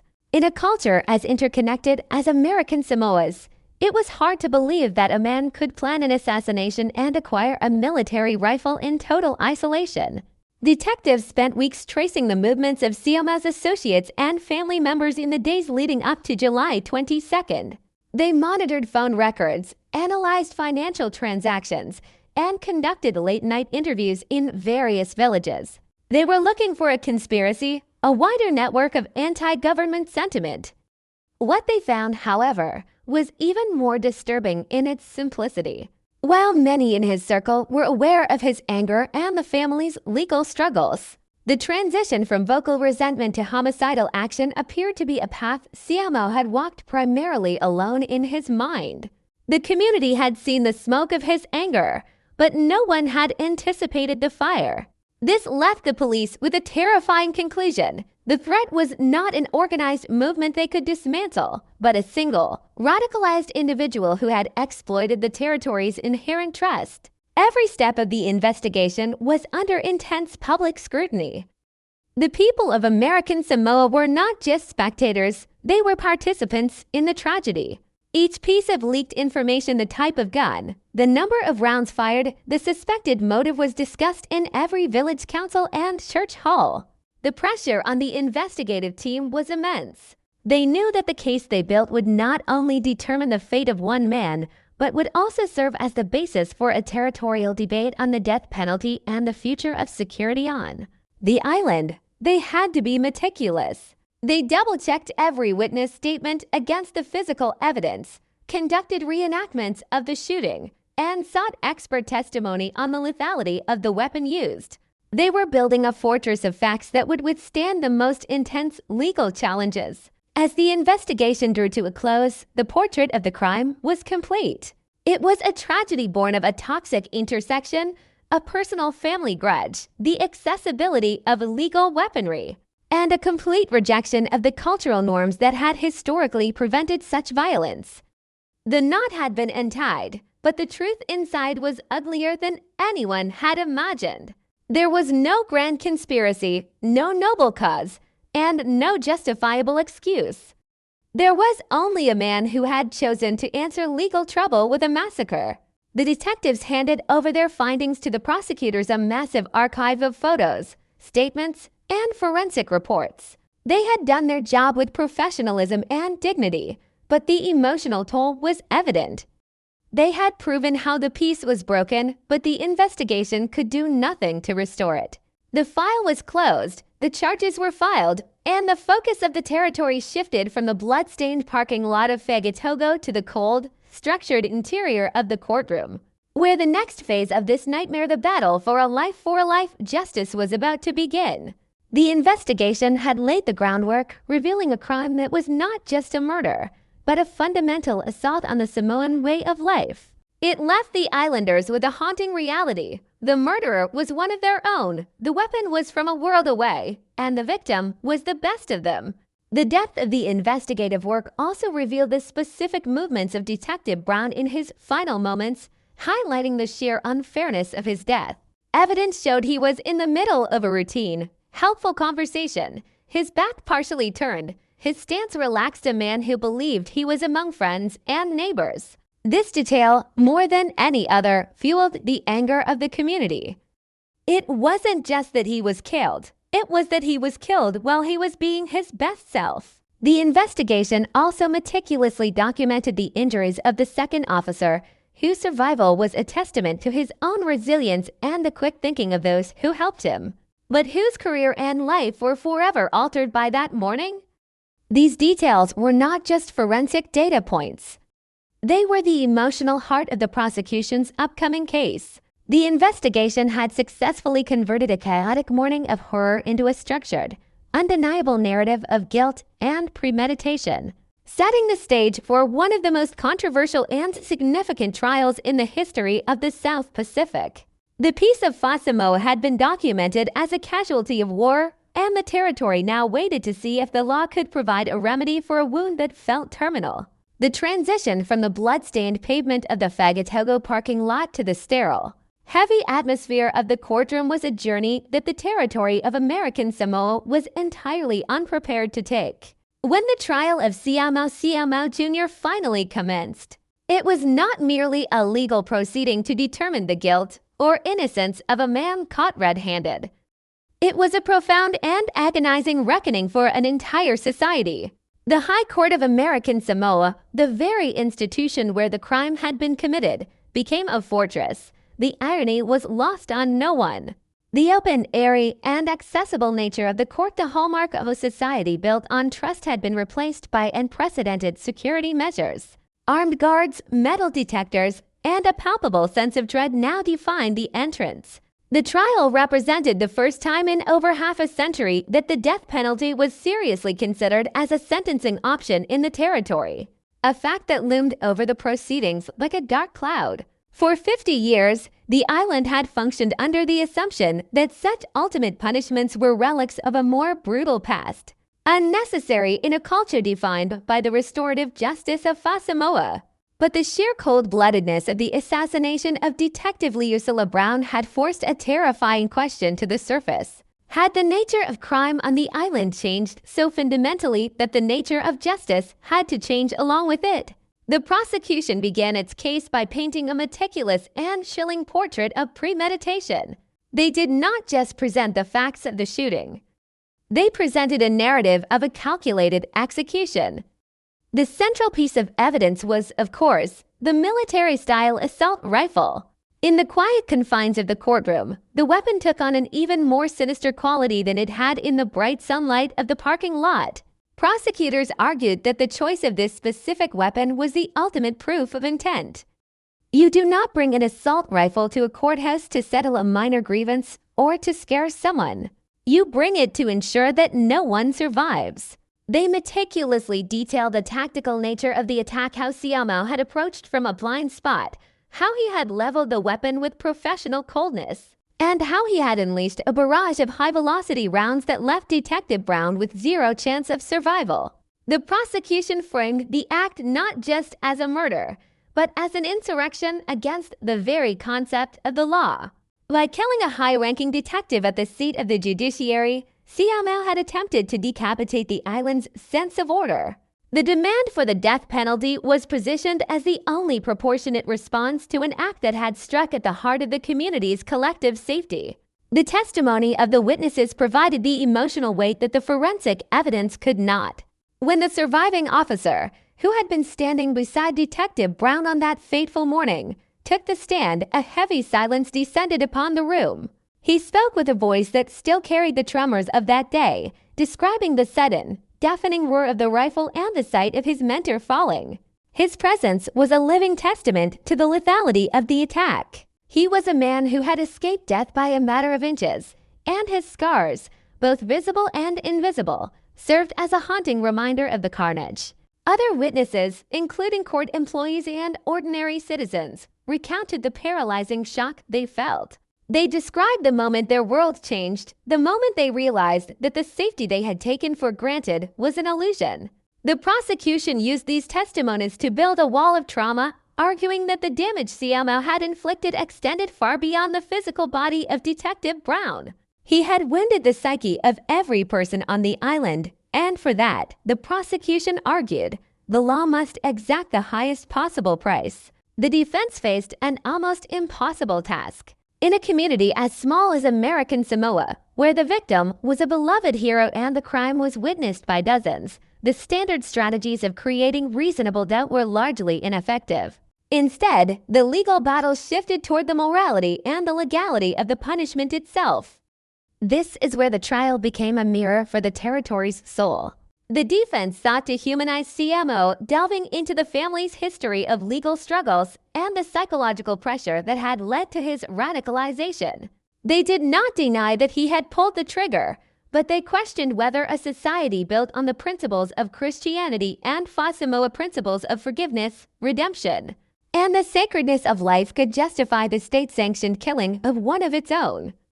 This touched a raw nerve in the Samoan public. The debate over the death penalty became a clash between two fundamental aspects of the Samoan identity, the deep desire for justice and the cultural commitment to peace and reconciliation. As the trial progressed, the courtroom became a theater of competing philosophies. On one side was the modern, punitive logic of the American legal system, which demanded an eye for a crime of such magnitude.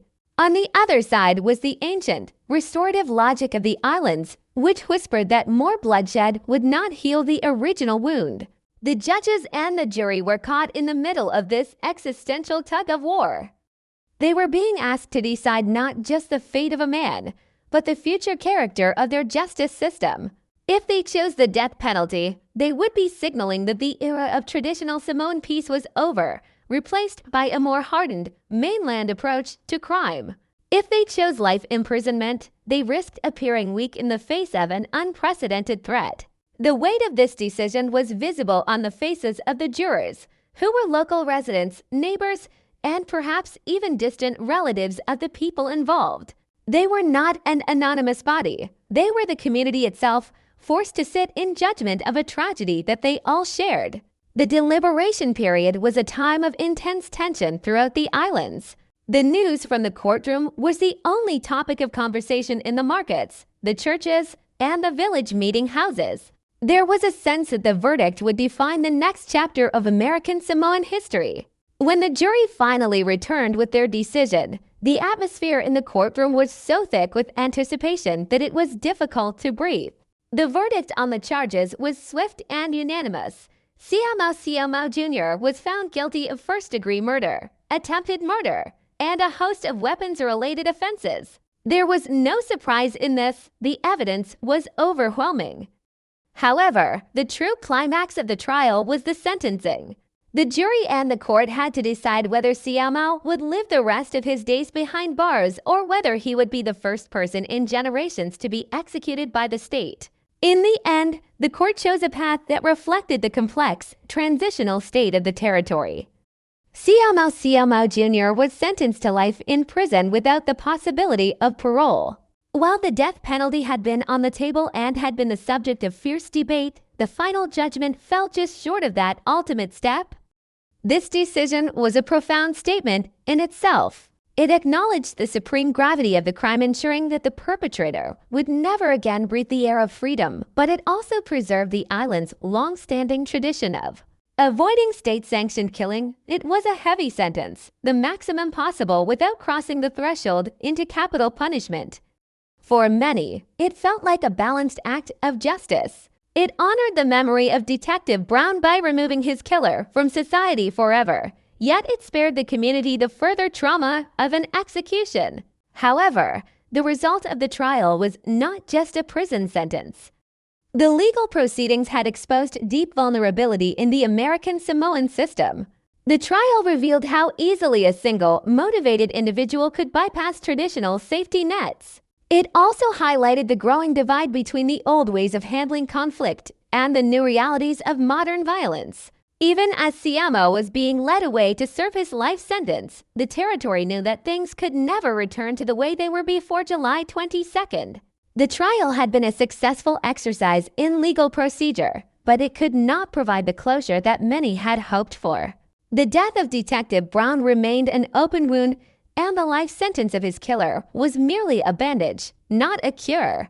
The result was a conviction, but the cost was a permanent loss of the island's sense of security. The closure of the trial also signaled the beginning of a new era of security in the territory. The temporary High Court, once a place of open doors and friendly greetings, maintained many of the security protocols that had been introduced during the proceedings. The sight of armed guards became a permanent fixture of the administrative landscape. The result of the trial was thus etched into the very architecture of Fagatogo. The legal victory for the prosecution was complete, but for the people of American Samoa, the trial was a bittersweet milestone. They had seen justice done according to the law, but they had also been forced to look into an abyss that they had previously believed did not exist in their world. The sentence of life without parole was a harsh and necessary conclusion, but it served as a permanent reminder of the day the peace was shattered. As the legal documents were filed away and the courtroom was cleared, the focus shifted back to the family of Leusila Brown. For them, the trial had been a grueling necessity, a public reliving of their private agony. The verdict offered a form of legal finality, but it did nothing to bring back the man who had been the heart of their home and a pillar of their community.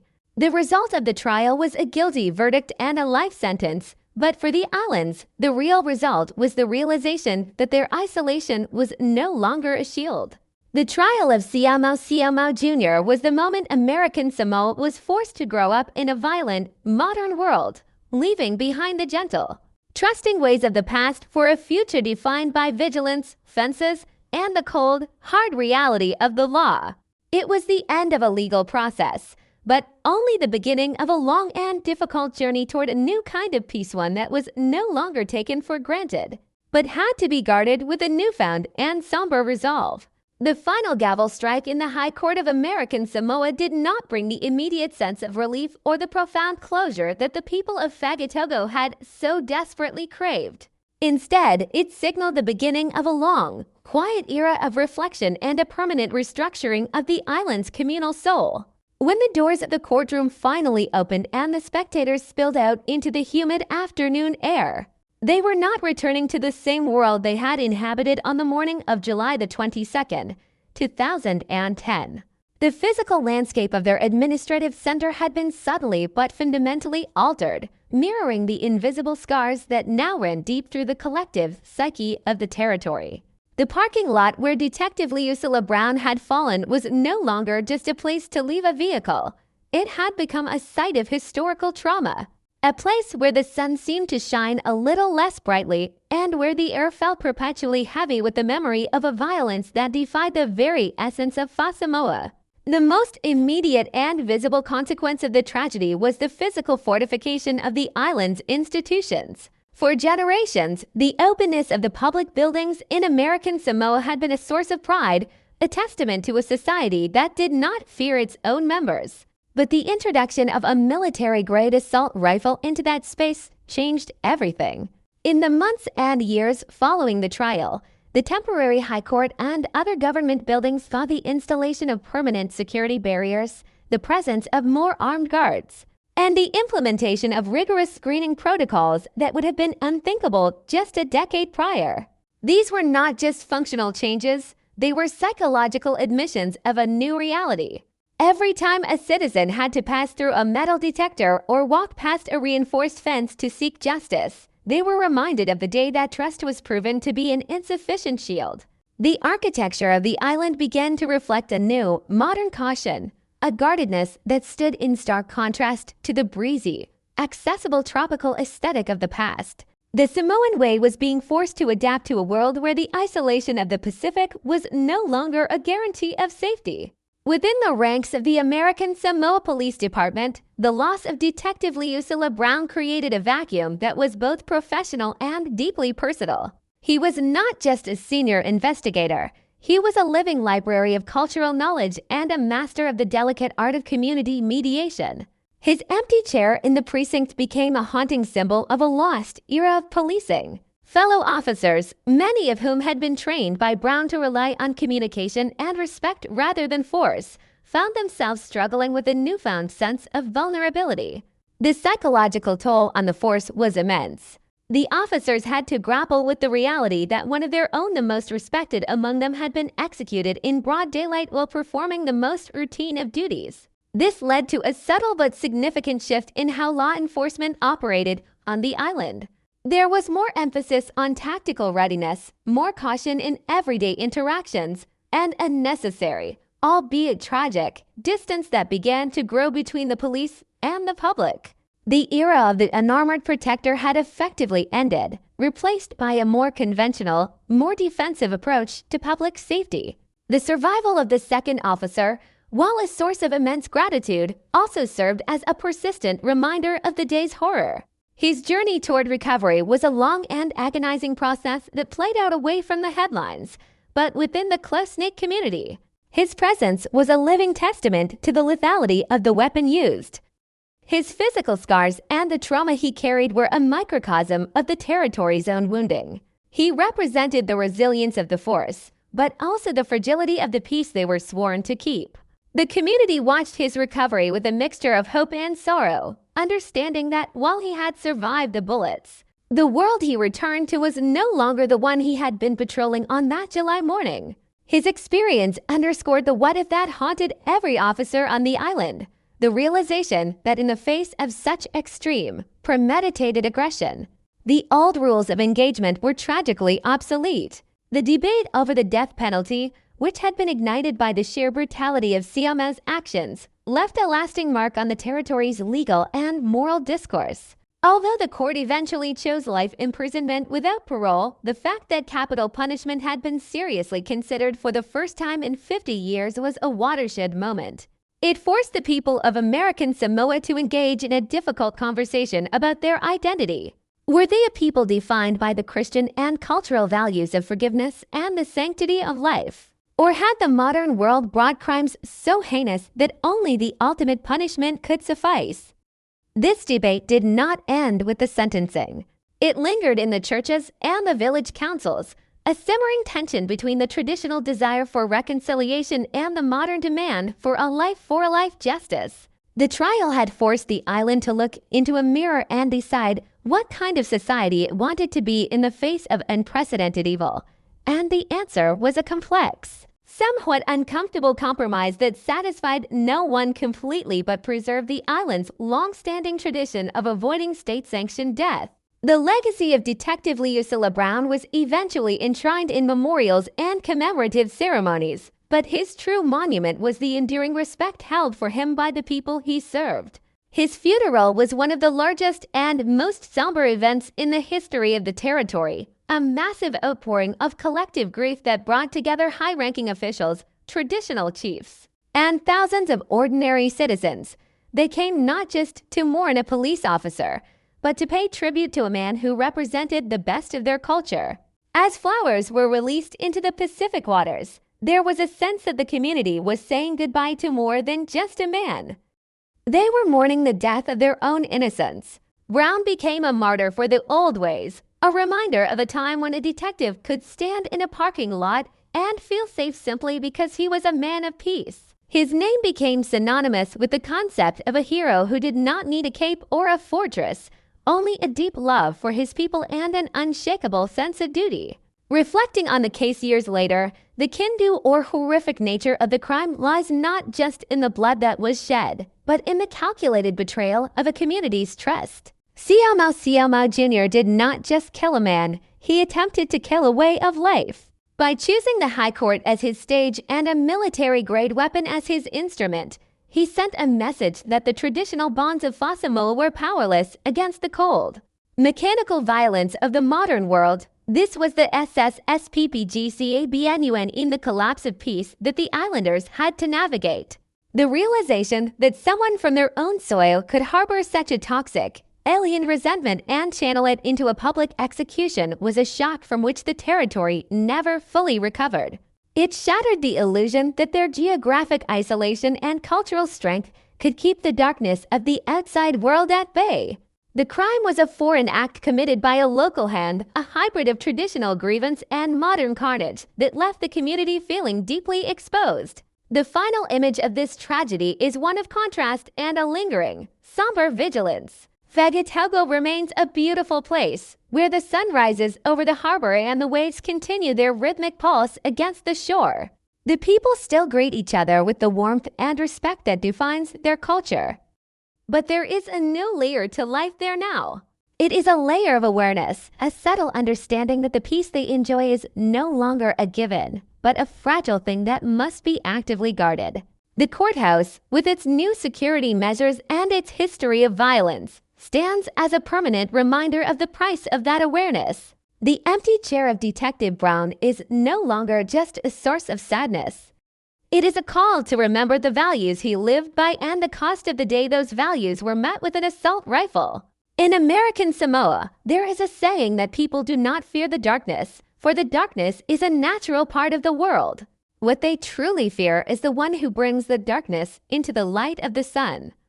Siamo Jr. was that individual. He took the bright, open morning of a peaceful territory and stained it with a blackness that could never be fully washed away. The Vietsko King MD, the scar that does not fade, is the knowledge that even in a paradise built on trust and tradition, a single act of extreme violence can rewrite the rules of existence. The story of Detective Leusila Brown is thus a story of paradise lost, a narrative of a society forced to exchange its blissful, unarmored peace for a more realistic, guarded, and somber security.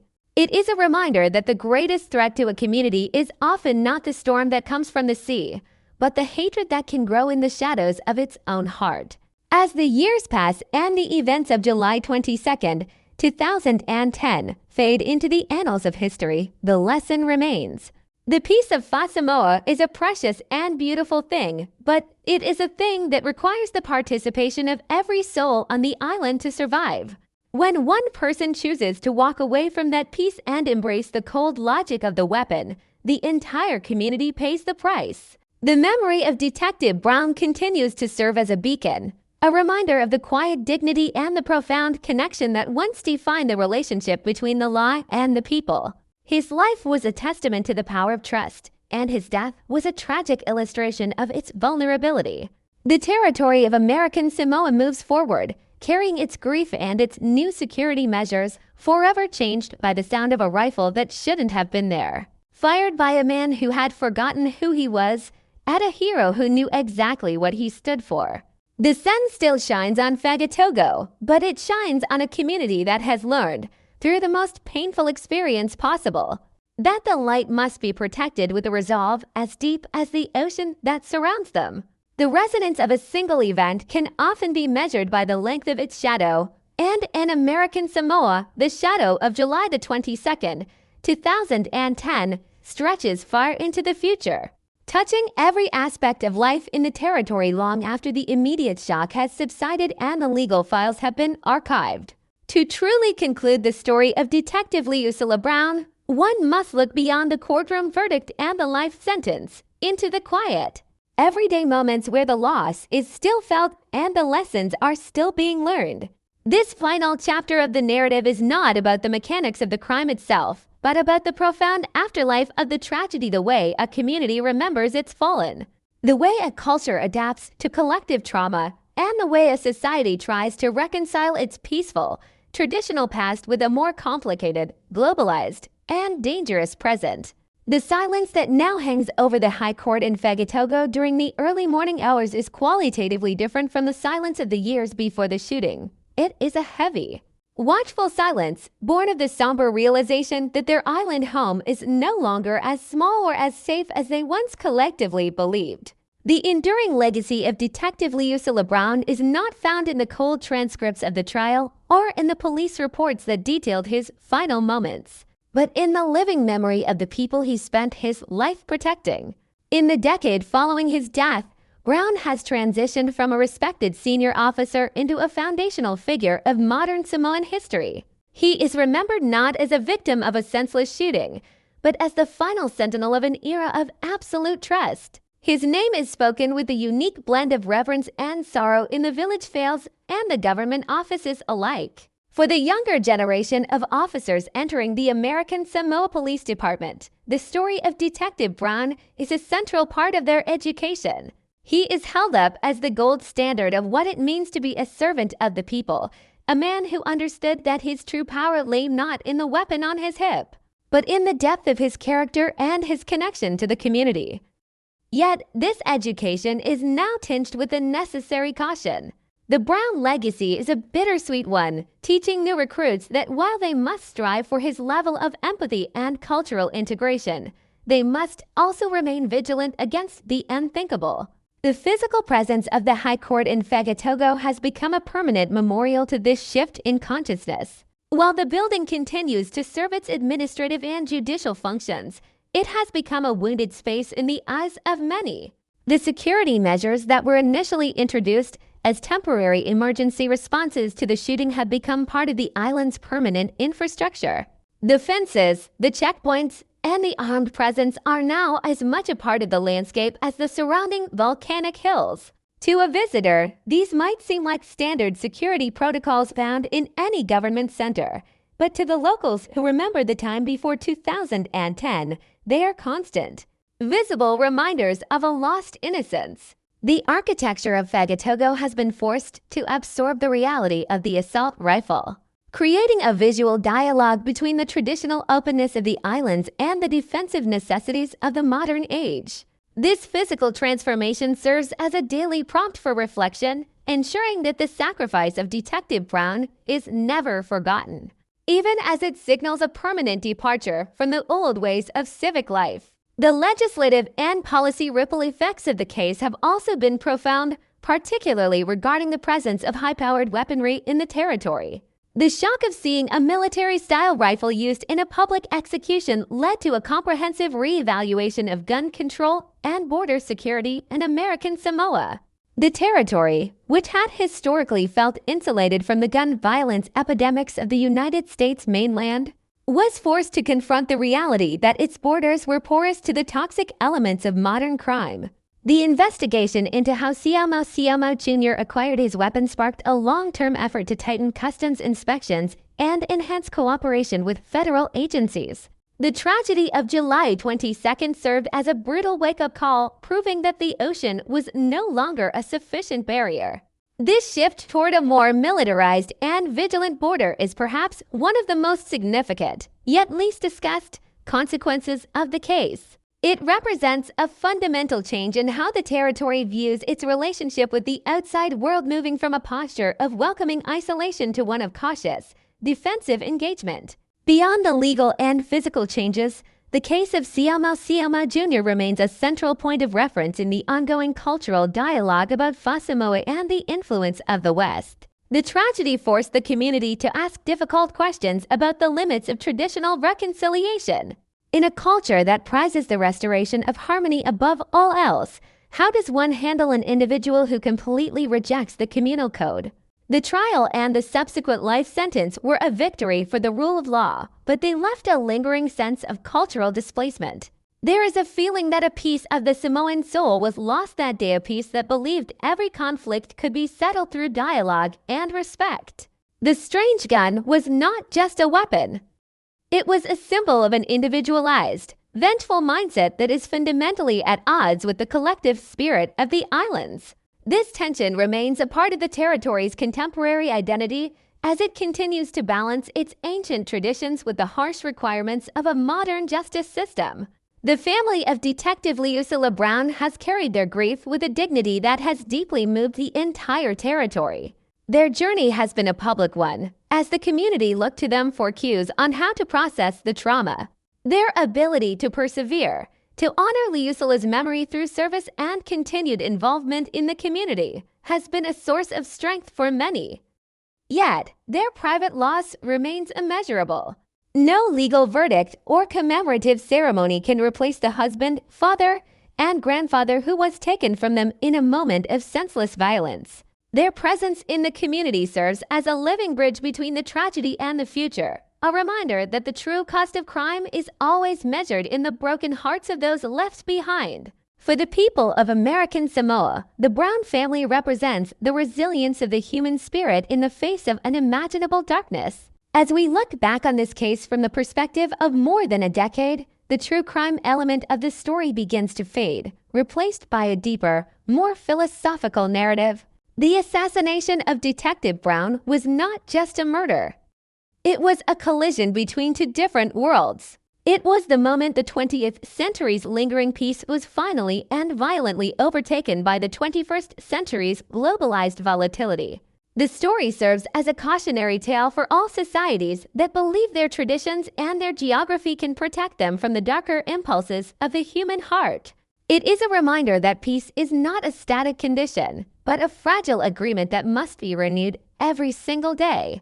The collapse of peace in Fagatogo was a tragedy that resonated far beyond the shores of American Samoa, serving as a stark illustration of how a single individual, fueled by grievance and armed with the tools of war, can shatter a centuries-old social contract. The final takeaway from this story, the punchline that lingers in the mind of any listener, is the idea that the most dangerous thing in paradise is not the outsider, but the neighbor who has lost his way. Siamo Jr. was a product of the same culture as his victim. He walked the same streets, spoke the same language, and shared the same history. His transformation into an executioner is the true horror of the case. It suggests that no community, no matter how tight-knit or culturally rich, is immune to the radicalization of its members. The weapon was a foreign import, but the hatred was homegrown, nurtured in the shadows of legal friction and personal resentment. This realization is what makes the case so haunting for the people of the islands. It forces them to look at each other with a new, more somber awareness, knowing that the potential for darkness exists even within the most familiar faces. Ultimately, the story of Detective Leusilla Brown is a story about the enduring power of light in the face of that darkness. Despite the violence, despite the security fences, and despite the permanent loss, the people of American Samoa have chosen to move forward by doubling down on the values that Brown represented. They have not allowed the actions of one man to destroy their commitment to Samoa. They have adapted, they have fortified themselves, but they have also retained their capacity for warmth, respect, and community. The memory of the gentle detective serves as a protective spirit for the island, a reminder that even when the peace is shattered, the principles of justice and empathy can still provide a path toward a new kind of harmony.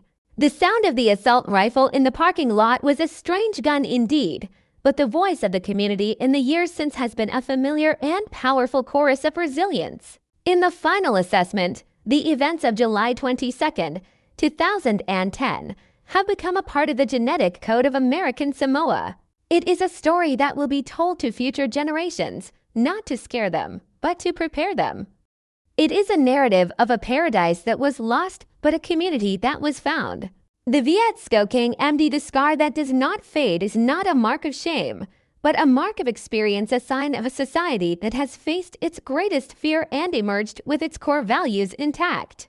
Albeit more guarded, the silence of the harbor in Fagatogo today is a reflective silence, one that honors the fallen and keeps a watchful eye on the horizon. The era of innocence has ended, but the era of a more mature, vigilant, and resilient Samoa has begun.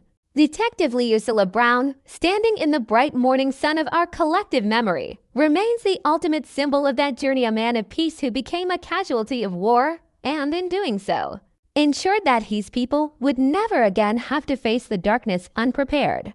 The case is closed, the trial is over, and the sentence is being served, but the echo of that strange gun will always be a part of the Pacific wind. A somber reminder that even in the most beautiful places on earth, the light must be cherished and the darkness must be understood. This is the final word on the Fagatogo tragedy, a story of a hero, a villain, and an island that refused to let its spirit be broken by a single, terrible morning. The finality of a prison sentence, even one as absolute as life without the possibility of parole, often creates a deceptive sense of an ending. In the world of true crime, we are conditioned to believe that when the handcuffs click shut for the last time and the cell door slides into place, the story has reached its logical conclusion.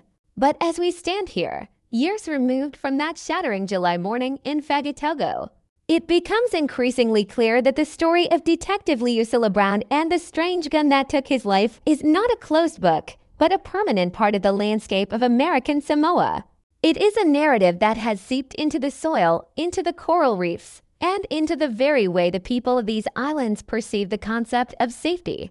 To conclude this journey, we must step away from the courtroom sketches and the forensic maps and look instead at the enduring spiritual and cultural inventory of the territory. We must ask what remains when the headlines fade and the sirens fall silent. We must explore the quiet, persistent echoes of a tragedy that did not just take a man's life, but challenged the fundamental definition of what it means to be a community in an increasingly violent and interconnected world. If you were to walk through the administrative heart of Fagatogo today, you would see a town that has, on the surface, reclaimed its rhythm. The tropical sun still beats down with an unforgiving intensity, and the local markets still bustle with the vibrant colors of fresh produce and the melodic chatter of daily life. Yet, if you linger near the parking lot of the High Court, you will notice a subtle, heavy stillness that was not there before 2010. It is a silence that feels earned, a silence that carries the weight of memory. This space has become a site of an intended pilgrimage, a place where the air itself seems to remember the concussive roar of a military-grade weapon. The strange gun is gone, locked away in a federal evidence locker thousands of miles across the ocean, but its impact remains etched into the collective consciousness of every person who passes by. The tragedy transformed this mundane civic space into a monument of vulnerability. It serves as a constant, silent reminder that even the most isolated paradises are susceptible to the sudden, sharp intrusions of modern carnage. The concept of the strange gun remains the central metaphor for this entire case. It wasn't just a firearm, it was a cultural artifact of a different world, a piece of industrial strength hatred that had no place in the sun-drenched streets of a Polynesian sanctuary. In our investigation of this case, we have seen how the single object acted as a catalyst for a total transformation of the territory's security posture. But on a deeper level, the weapon represented a shift in the nature of power on the island. For centuries, power in Samoa was rooted in the word and the speeches of the Madai, in the prayers of the elders, and in the intricate negotiations of the village councils. It was a power of connection. Siamau Jr., by introducing the assault rifle, attempted to replace the power of connection with the power of mechanical destruction. He tried to prove that a single man with a high-velocity barrel could override centuries of tradition and communal law. While the justice system eventually stopped him, the mere fact that he succeeded for those few terrifying seconds in Fagatogo has left a permanent mark. It forced the island to realize that the shield of Samoa, as beautiful and strong as it is made of spirit, and spirit can be pierced by lead. The legacy of Leusilla Brown has, in the years since his passing, evolved into something much larger than the man himself. He has become the personification of the old Samoa, a figure who represents a time when authority was synonymous with respect and when a detective could walk among his people without a tactical vest. In our conversations with those who knew him, a consistent image emerges, a man who was a bridge between the ancient and the modern. He was a protector who did not need to be a warrior because he believed in the inherent goodness and the cultural restraint of his neighbors. His death was a martyrdom for that belief. Every year, when the community gathers to remember him, they are not just mourning a fallen officer. They are mourning the simplicity of that era. They are recommitting themselves to the values he lived by, even as they acknowledge that those values now require a more vigilant protection. Brown's life has become a blueprint for a new kind of community policing, one that strives for his level of intimacy and trust while maintaining a somber awareness of the risks involved. The transformation of the American Samoa Police Department is perhaps the most practical and poignant consequence of the shooting. The officers who patrol the islands today are the heirs to a complicated history. They must navigate a world where they are still expected to be sons of the soil, deeply integrated into the village life. Yet they must also be prepared for the kind of extreme violence that was once a foreign concept. This dual identity is a difficult burden to carry. It requires a psychological flexibility that many in mainland forces would find exhausting. They must be able to share a traditional meal with a family in the morning and be ready to respond to a high-powered tactical threat in the afternoon. This shift in the police culture is a direct result of the Fagatogo tragedy. It is a necessary evolution, but one that comes with a sense of loss. There is a hardness to modern policing on the island now, a layer of professional distance that is the direct descendant of the grief felt in 2010. We must also consider the philosophical impact of the case on the island's perception of justice. The debate over the death penalty, which once burned with such intensity in the halls of the High Court, has left behind a landscape of moral reflection. American Samoa chose to spare the life of the man who took so much, and in doing so, the territory made a profound statement about its own character. They decided that they would not let the violence of Siama dictate the morality of the state. They chose a path of heavy justice, life without parole that acknowledged the horror of the crime without abandoning the sanctity of life that is so central to Samoan culture and faith. This decision remains a point of immense pride for many, a sign that the island's soul remained intact even after such a brutal assault. It was a victory for Fa Samoa, a refusal to be dragged down into a cycle of state-sanctioned killing. However, it also means that the perpetrator remains a living part of the island's history, a man whose existence in a distant cell serves as a permanent footnote to the tragedy. As we reach the final minutes of this long and difficult narrative, we are left with a haunting question. Has the peace of American Samoa truly collapsed, or has it merely changed its form? To answer this, one must look at the resilience of the people themselves. While the fences are higher and the security guards are more numerous, the heart of the territory remains remarkably unchanged. The people of Fagatogo still believe in the power of their community. They still gather in their churches, they still honor their chiefs, and they still look out for one another with a warmth that is rare in the modern world. The collapse of peace was not a total destruction, but a shattering of a specific kind of innocence. The peace that exists now is a guarded peace. It is a peace that knows its own price. It is a peace that remembers the sound of the assault rifle but chooses to keep singing its traditional songs anyway. This is a more mature, more resilient kind of peace, one that is born of trauma but defined by the refusal to let that trauma have the final word. The story of the Fagatogo shooting is ultimately a story about the fragility of the human social contract. It is a reminder that the world we build for ourselves, the world of laws, respect, and mutual trust, is a delicate construction that requires the constant, active participation of everyone involved. It only takes one person, one strange gun, and one moment of radicalized hatred to tear a hole in that fabric. But the story also shows that the fabric can be mended. It shows that a community, when faced with an unthinkable threat, can choose to respond with dignity, with justice, and with a renewed commitment to its core values. The tragedy of July 22nd was a dark chapter, but it was not the final chapter. The final chapter is being written every day by the people of American Samoa as they continue to live, to love, and to serve in the shadow of their history. In our final reflection on the life of Detective Liusila Brown, we find a man who, even in death, continues to protect his people. He protects them through the memory of his kindness, through the example of his integrity, and through the hard-won lessons that his sacrifice forced the island to learn. He is the gentle giant who stands at the gates of the territory's memory, a reminder that the light of a good man's life is far more enduring than the darkness of a single, violent act. The blood that stained the parking lot in Fagatogo has long since been washed away by the tropical rains, but the spirit of the man who fell there remains an inseparable part of the Pacific wind. He is a hero not because of how he died, but because of how he lived and because his life proved that a community built on trust is worth defending, even at the highest possible cost. As we close this series, we leave Fagatogo as the sun begins to set over the harbor. The administrative buildings are quiet, the security guards are changing shifts, and the ocean continues its eternal, rhythmic dialogue with the volcanic rock.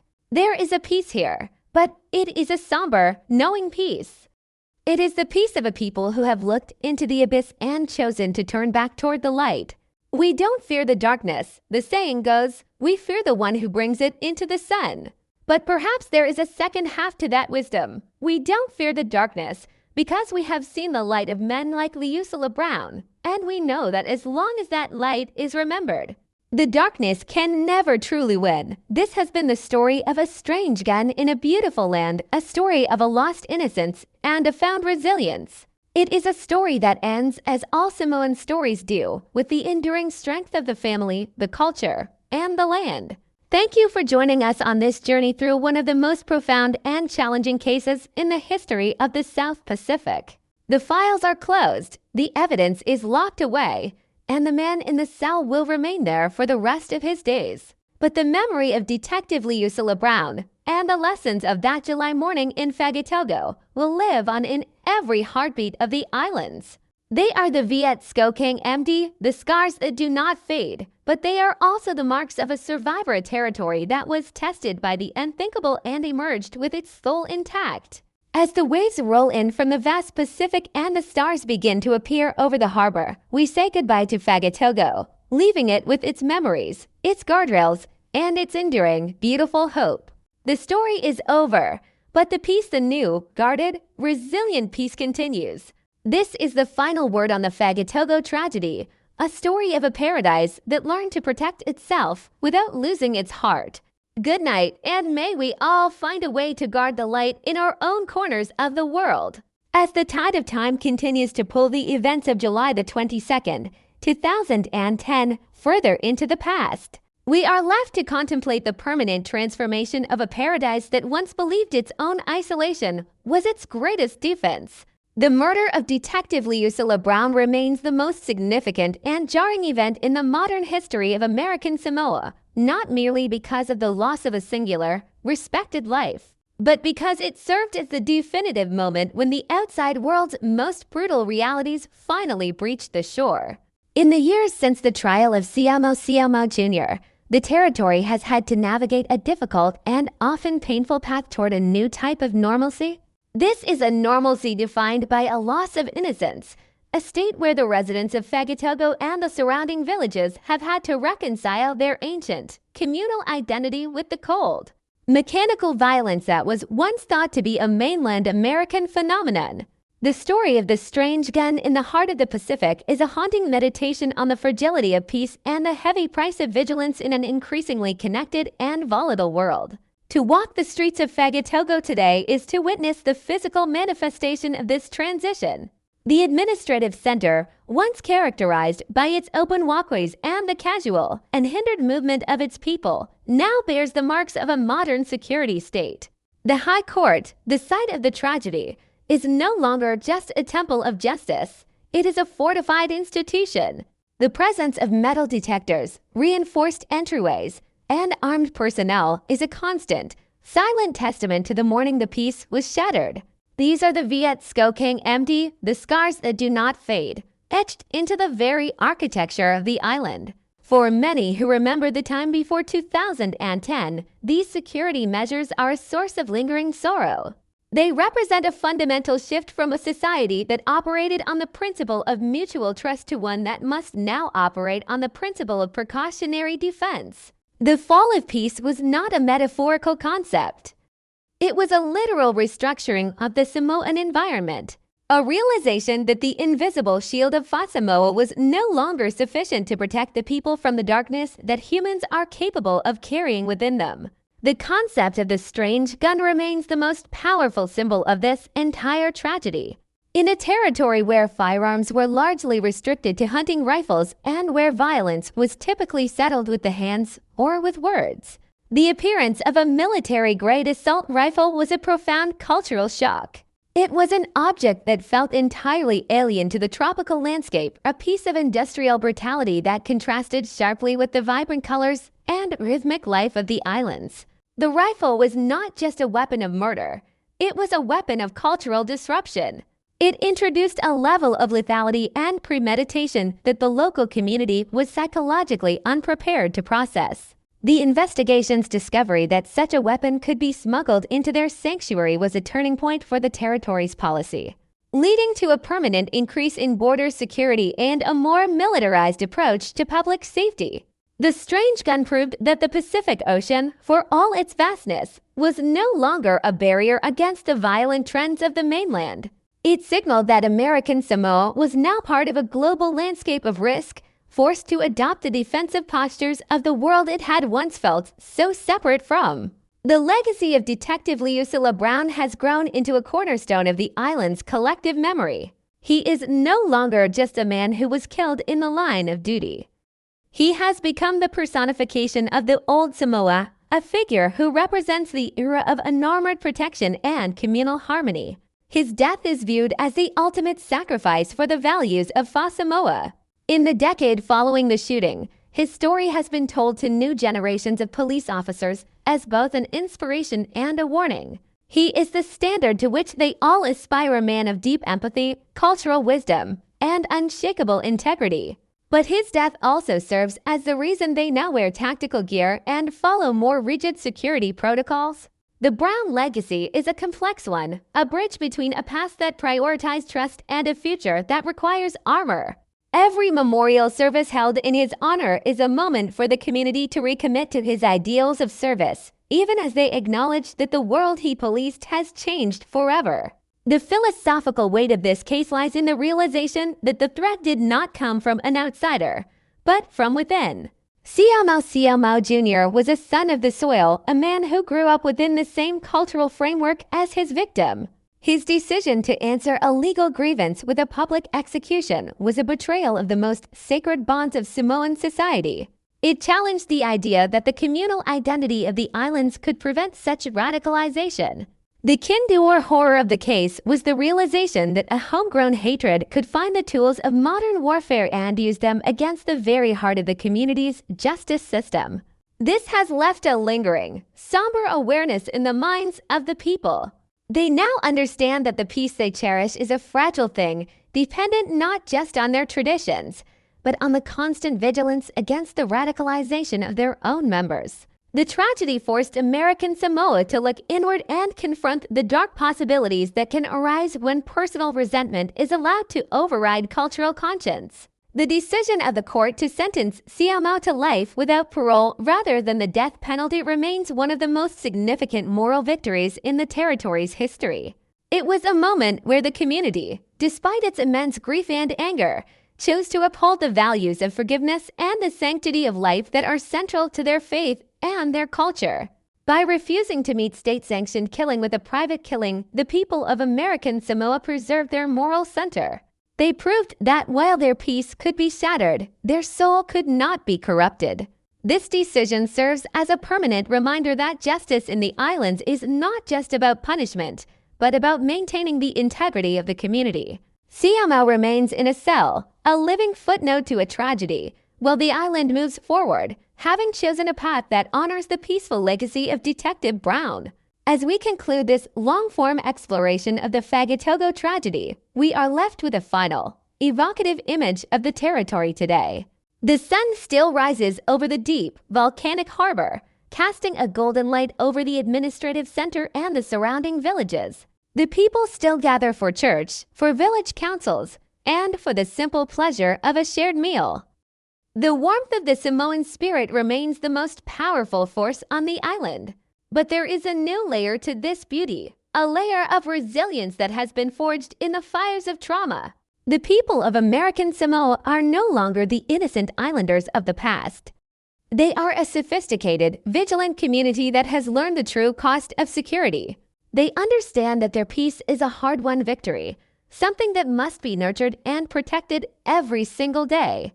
The final punchline of this story, the one that resonates in the quiet moments of the Fagatogo morning, is a reminder of the nature of true evil. In American Samoa, they say that they do not fear the darkness, for the darkness is a natural part of the cycle of the world. What they truly fear is the one who brings the darkness into the light of the sun. Siamau Jr. was that person, a man who took the bright, open morning of a peaceful sanctuary and stained it with a blackness that can never be fully erased. But the story does not end with the darkness. It ends with the light of men like Liusula Brown, whose life proved that the bonds of a community are stronger than the bullets of an assault rifle. His memory is the lighthouse that guides the territory through the new, more complicated world they now inhabit. This has been the story of Tingseng Elgia Thien Huing the Strange Shot in Paradise, a narrative of a paradise lost and a community found. It is a story that serves as a cautionary tale for any society that believes its traditions are an impenetrable shield. It is a reminder that the world is small and that the violence of the mainland can find its way even to the most remote corners of the Pacific. But it is also a story of incredible strength, showing that a culture built on trust can survive even the most brutal betrayal. The files of the case are closed, the prisoner is secured, and the territory continues its rhythmic dance with the sea. The Viet Skokang MD remains, but it is a scar that tells a story of survival, of justice, and of a community that refused to let its spirit be broken by a single, terrible act. As the waves continue to roll against the volcanic shores of Fagatogo, they wash away the footprints of the past. But they cannot wash away the memory of the man who stood for the law and the culture he loved. Detective Liusula Brown is the enduring hero of this story, a man whose quiet dignity in the face of absolute horror ensured that his people would never forget what they were fighting to protect. The peace of American Samoa is now a guarded peace, one that is no longer taken for granted. It is a peace that remembers the sound of the assault rifle but chooses to listen instead to the songs of the ancestors. The era of innocence has passed, but the era of a more mature, vigilant, and resilient Samoa has begun. And in that new world, the light of a good man's life continues to shine, a beacon of hope against the darkness that will always be a part of the human story. We end our journey here on the shores of Fagatogo, as the stars begin to fill the vast Pacific sky. The harbor is still, the courthouse is secure, and the island sleeps with its memories and its resolve. The strange gun is a relic of history, but the spirit of the people is the reality of the present. They have walked through the valley of the shadow of death and emerged with a deeper understanding of themselves and their place in the world. This is the final word on the murder of Detective Liusula Brown, a story of a hero, a villain, and an island that learned to protect its peace without losing its soul. Good night, and may the peace we all cherish be guarded with the same somber and enduring resolve that now defines the beautiful islands of American Samoa. The passage of time is often described as a healing force, a rhythmic tide that gradually smooths the jagged edges of a tragedy until it becomes a polished stone in the riverbed of history.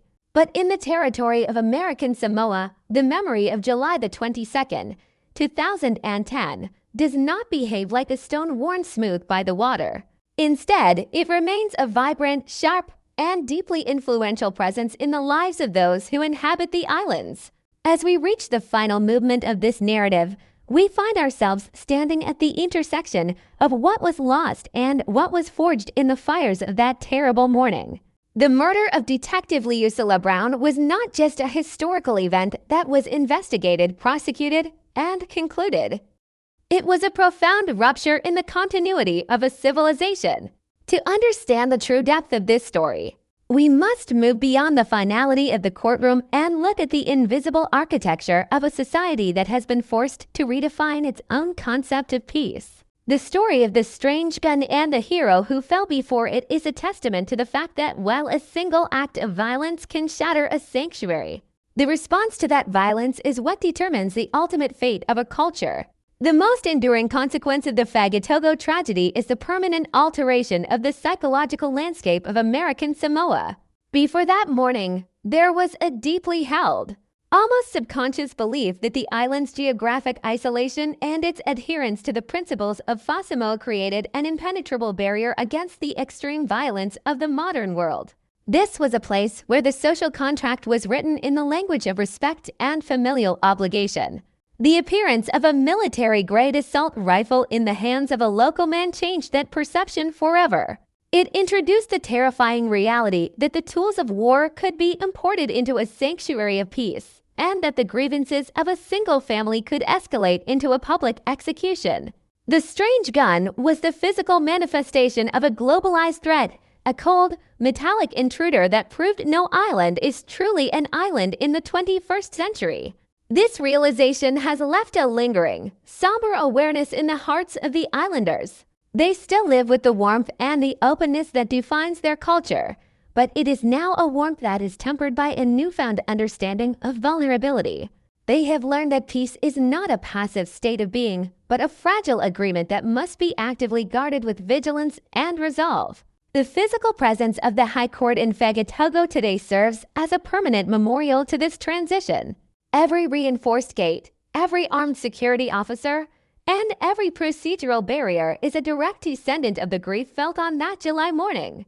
These are the modern guardrails of justice, necessary but bittersweet additions to a landscape that once prided itself on its accessibility. For the people who walk through these gates to settle disputes, to seek protection, or to serve their community, the environment itself tells a story of survival and adaptation. The court is no longer just a place of law. It is a place that has been tested by the ultimate lawlessness and emerged with a more hardened, realistic posture. This shift in architecture is a reflection of the shift in the collective soul of the territory. The people have accepted the necessity of armor, but they have not allowed that armor to define who they are. They have incorporated the lessons of the tragedy into their daily lives, ensuring that the sacrifice of Leusilla Brown resulted in a safer, more aware society. The collapse of peace was, in fact, the beginning of a more mature and resilient kind of harmony, one that is no longer naive to the darkness, but is better prepared to hold it at bay. The legacy of Detective Leusilla Brown himself has become an inseparable part of the moral compass of the islands. He is remembered not as a victim, but as a standard-bearer for a way of life that prioritized humanity over force. In the years since his death, he has become a symbol of the old Samoa and a guide for the new Samoa. His story is a central part of the cultural curriculum, a narrative that teaches the younger generation about the importance of integrity, empathy, and the sacred duty of a protector. For the police officers who now patrol the villages of Tutuila and Manua, Brown's memory is a constant companion. They look to his career as a blueprint for how to bridge the gap between the modern law and ancient tradition. They understand that while they must carry the equipment and follow the protocols of a modern force, their true strength still lies in the respect they earn from the people they serve. Brown's life proved that the most effective shield an officer can have is the trust of his community, and his death served as a tragic reminder of how precious and fragile that trust truly is. He remains the last detective of the old world, a man who stood in the sun without armor and became a martyr for the peace he cherished. The perpetrator of the crime, Siamau Jr., exists now as a silent footnote to the tragedy, a man whose life is defined by the absolute absence of the community he once belonged to. His imprisonment for life without the possibility of parole is a form of justice that the territory chose with great deliberation. It was a choice to remove the threat without sacrificing the island's moral identity. By choosing a path of life imprisonment over the death penalty, American Samoa sent a powerful message to the world and to itself that even in the face of the most heinous provocation, they would not succumb to the cycle of state-sanctioned killing. This decision is a testament to the strength of the Samoan soul. It proved that the values of Fa Samoa and the principles of their faith were stronger than the desire for vengeance. The prisoner in his distant cell is a reminder of the darkness, but the court's decision is a reminder of the light. It was a victory for a society that refused to let its character be rewritten by a man with an assault rifle. The healing of American Samoa is an ongoing process, one that happens in the quiet moments of daily life. It happens when a new recruit puts on the uniform of the territorial police, knowing the risks but choosing to serve anyway. It happens when a family returns to the courthouse to seek justice, trusting that the system is stronger than the violence that once tried to destroy it. It happens every time a citizen of Fagatogo greets a neighbor with the same warmth and respect that Liusala Brown showed to everyone he met. The Viet King empty the scar that does not fade is not a sign of weakness, but a sign of experience. It is a mark of a community that has looked into the abyss and chosen to turn back toward the light. The story of the strange gun is a cautionary tale, but it is also a story of incredible resilience. It is a narrative that proves that even when the peace is shattered, the spirit of a people can remain intact. As we conclude this long and detailed exploration of the Fagatogo tragedy, we are left with a final, evocative image of the islands at dusk. The sun is setting over the harbor, casting long golden shadows across the volcanic rock and the turquoise waters. The administrative buildings are closing for the day, and the sound of the ocean waves remains the dominant rhythm of the night. There is a profound beauty in this scene, but it is a beauty that is now understood to be precious and vulnerable. The people of American Samoa move forward with a new kind of grace, a grace that is born of trauma and defined by vigilance. They have learned that the paradise they inhabit is not a gift that can be taken for granted, but a treasure that must be actively and collectively protected. They have walked through the valley of the shadow of death and emerged with a deeper appreciation for the peace they still possess. The final word on the murder of Detective Liusala Brown is one of enduring respect and a commitment to the future. He is the guardian of the island's memory, a man whose life and death have become a part of the spiritual fabric of the South Pacific. His sacrifice ensured that American Samoa would never again be caught unprepared by the darkness. He proved that a single man of integrity can have an impact that lasts long after his voice has been silenced. The story of the Tingseng Algiathian hewing the strange shot in paradise is a story that will be told as long as there are people in these islands to listen. It is a story of a hero, a villain, and a community that refused to let its heart be broken. The peace of Fagatogo has been tested, shattered, and rebuilt, and in its new form, it is stronger and more resilient than ever before. The legacy of the gentle detective remains a beacon of hope, a reminder that even in a world of strange guns and sudden violence, the power of trust and the strength of the human spirit will always have the final word. The harbor is quiet now. The stars are beginning to fill the vast sky over the Pacific, and the island of Tutuila rests in its hard-won tranquility. The era of innocence has passed, but the era of a more mature, vigilant, and courageous Samoa has begun. We say goodbye to this story, leaving it in the hands of the people who lived it, knowing that they had the strength to carry the memory of Liusala Brown forward into a future that is both safer and more profound because of the man he was. The case is closed, the verdict is final, and the peace, the new, guarded, and beautiful piece of American Samoa continues to roll like the tide against the shore. This is the story of a paradise that learned to protect its light and in doing so, ensured that the darkness would never truly win. Good night, and may we all carry a piece of that resilient Samoan spirit within our own lives, guarding the peace we cherish with the same somber and enduring resolve. This is the final word, a tribute to the fallen, a lesson for the living, and a promise for the generations yet to come on the beautiful shores of the South Pacific. The true measure of a tragedy's impact is often found in its refusal to be forgotten, in the way it embeds itself into the DNA of a community until it becomes part of the shared consciousness. In the territory of American Samoa, the story of Detective Leusilla Brown has transitioned from a traumatic event into a foundational legend. As we reach the final destination of this narrative journey, we must acknowledge that the strange shot in paradise did not merely end a life. It inaugurated a new era of existence for an entire people. The Peace of Fagatogo was not simply broken. It was fundamentally transformed from an inherited state of nature into a consciously defended value. This final chapter serves as a deep meditation on the enduring power of a single life and the resilient spirit of a territory that was forced to grow up in the cold light of a violent modern world. The legacy of July the 22nd, 2010 is a complex tapestry of grief, justice, and an unshakable commitment to the principles of Samoa, proving that while the tools of war can penetrate a sanctuary, they cannot destroy the soul of a people who choose to respond with dignity and light. Standing in the parking lot of the High Court today, one cannot help but feel the weight of the invisible history that permeates the air. The physical space has been reclaimed by the mundane activities of governance, yet the spiritual resonance of the shooting remains. It is a place of profound silence, a silence that acts as a bridge between the innocent past and the vigilant present. This silence is not empty. It is filled with the collective memory of a hero who stood for the law and the culture he loved. The strange gun that once roared here has been replaced by the quiet, persistent pulse of a community that has learned the true cost of its tranquility. This transition is the most significant consequence of the tragedy. It represents a shift from a society that operated on the principle of blissful isolation to one that now operates on the principle of somber awareness. The people of American Samoa have not lost their capacity for joy or their commitment to hospitality, but they have gained a layer of protective wisdom. They understand now that their paradise is a fragile treasure, one that requires the active participation of every citizen to protect against the shadows of radicalization and resentment.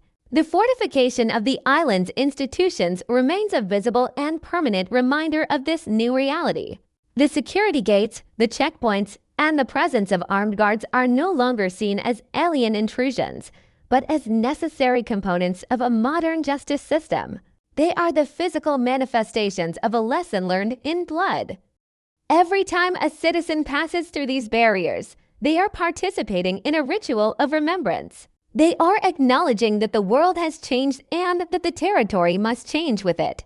Yet, the true power of American Samoa lies in the fact that these physical barriers have not translated into emotional barriers. The people have managed to maintain the openness of their hearts even as they reinforce the gates of their courthouses. This delicate balance is the ultimate tribute to the memory of Leusilla Brown. It is a living proof that a community can be both safe and warm, both vigilant and welcoming. The Samoan way has not been abandoned. It has been equipped with the tools necessary to survive in a more dangerous century. The memory of Detective Brown himself continues to serve as a guiding light for the territory's law enforcement. He is the personification of the ideal protector, a man who did not need a tactical vest to command respect, but who derived his authority from his integrity and his connection to the people. In the years since his passing, his career has become a blueprint for a new generation of officers who must navigate a world that is far more complex than the one Brown inhabited. They are taught to emulate his empathy, his cultural wisdom, and his dedication to restorative justice, even as they are trained to respond to the kind of extreme violence that took his life. The Brown legacy is a reminder that the most effective weapon in a police officer's arsenal is not the firearm on their hip, but the trust they build with the community. He remains a symbol of the enduring power of character, a man whose life proved that the bonds of a society are stronger than the bullets of an assassin. The fate of Siamo Jr., serving his life sentence in a distant cell, serves as a quiet but powerful counterpoint to the legacy of his victim. His imprisonment is a testament to the fact that the rule of law in American Samoa is unshakable. By choosing life without parole over the death penalty, the territory made a profound statement about its own moral character. They chose to uphold the sanctity of life, even the life of a man who had shown none for his victims. This decision preserved the island's cultural and spiritual center, ensuring that the violence of the crime did not dictate the morality of the justice system. The prisoner remains a living reminder of the darkness, but the court's decision remains a beacon of the light. It was a victory for a society that refused to let its soul be corrupted by the desire for vengeance, choosing instead to honor its traditions of mercy and justice. The healing of American Samoa is a continuous and communal act. It is found in the way the families of the victims have persevered with dignity, in the way the police force has adapted to new challenges, and in the way the ordinary citizens continue to look out for one another. The Viet Skokeng MD, the scar that does not fade, has become a mark of distinction, a sign of a society that has faced its greatest challenge and emerged with its values intact. The tragedy did not break the islands, it forged them into a more resilient and self-aware community. The people have learned to cherish their peace not as an entitlement, but as a commitment. They understand that the strange shot was a moment of failure, but the years of recovery have been a period of immense communal success. As we bring this long-form narrative to its final close, we are left with the image of Fagatogo as the sun begins to rise over the deep volcanic harbor. The light touches the roofs of the government buildings, the hulls of the fishing boats, and the quiet pavement of the High Court parking lot. There is a sense of renewal in this morning light, a feeling that each day is a new opportunity to uphold the legacy of Leusilla Brown. The era of innocence has passed, replaced by an era of profound and somber responsibility. The people of American Samoa move forward with a new kind of strength, the strength that is born of grief and defined by hope. They are a people who have looked into the heart of darkness and chosen to keep their own hearts open. The final word on this case is not one of tragedy, but one of endurance. The story of the strange shot in paradise is a story that proves the enduring power of a good man's life and the unshakable resilience of a culture built on trust. Detective Leusilla Brown remains the guardian of the island's spirit, a man whose quiet dignity continues to inspire and protect his people long after his final patrol. His sacrifice was a turning point for the territory, a moment that forced a paradise to protect itself without losing its soul. The files are closed, the prisoner is secured, and the territory continues its eternal dialogue with the Pacific. The Viet Skokeng MD remains, but it is a scar that tells a story of victory, the victory of peace over violence, of community over hatred, and of the light over the darkness. In the end, we are reminded that the greatest defense any community has is not found in the height of its fences or the power of its weapons, but in the depth of its character and the strength of its connections. American Samoa has proven this truth through the most painful experience possible. They have honored their fallen, they have brought justice to the offender, and they have preserved their way of life for the generations to come. As the waves continue to roll against the volcanic shores and the stars shine over the harbor of Fagatogo, we say goodbye to this story, leaving it in the hands of the people who carry its legacy every day. The memory of Leusilla Brown will live on in every heartbeat of the islands, a permanent reminder that the light of a hero can never truly be extinguished by the shadows of a strange gun. This has been the definitive account of the Fagatogo tragedy, a journey through the heart of a sanctuary that was tested by the unthinkable and emerged with a new, more profound, and more resilient peace. It is a story for the history books, but more importantly, it is a story for the soul. It is a reminder that in every paradise, there is a responsibility to guard the light, and that in every tragedy, there is the potential for a deeper and more enduring harmony. Good night to the islands of American Samoa, and may the peace they have fought so hard to protect remain a blessing for all who call these beautiful shores their home. The story is over, the lessons are learned, and the legacy of the gentle detective remains, a beacon of hope in the vastness of the Pacific. This is the final word, a tribute to a man, a culture, and a territory that proved, once and for all, that the heart of Samoa is stronger than any weapon of war. The light continues to shine, and the peace, the new, guarded, and beautiful peace of American Samoa is the final and most lasting victory of all. May we all learn to protect our own paradises with the same courage, dignity, and unyielding love that was shown in the shadow of the High Court on that July morning. Goodbye, and may the spirit of Fa Samoa guide us all toward a more peaceful and respectful world.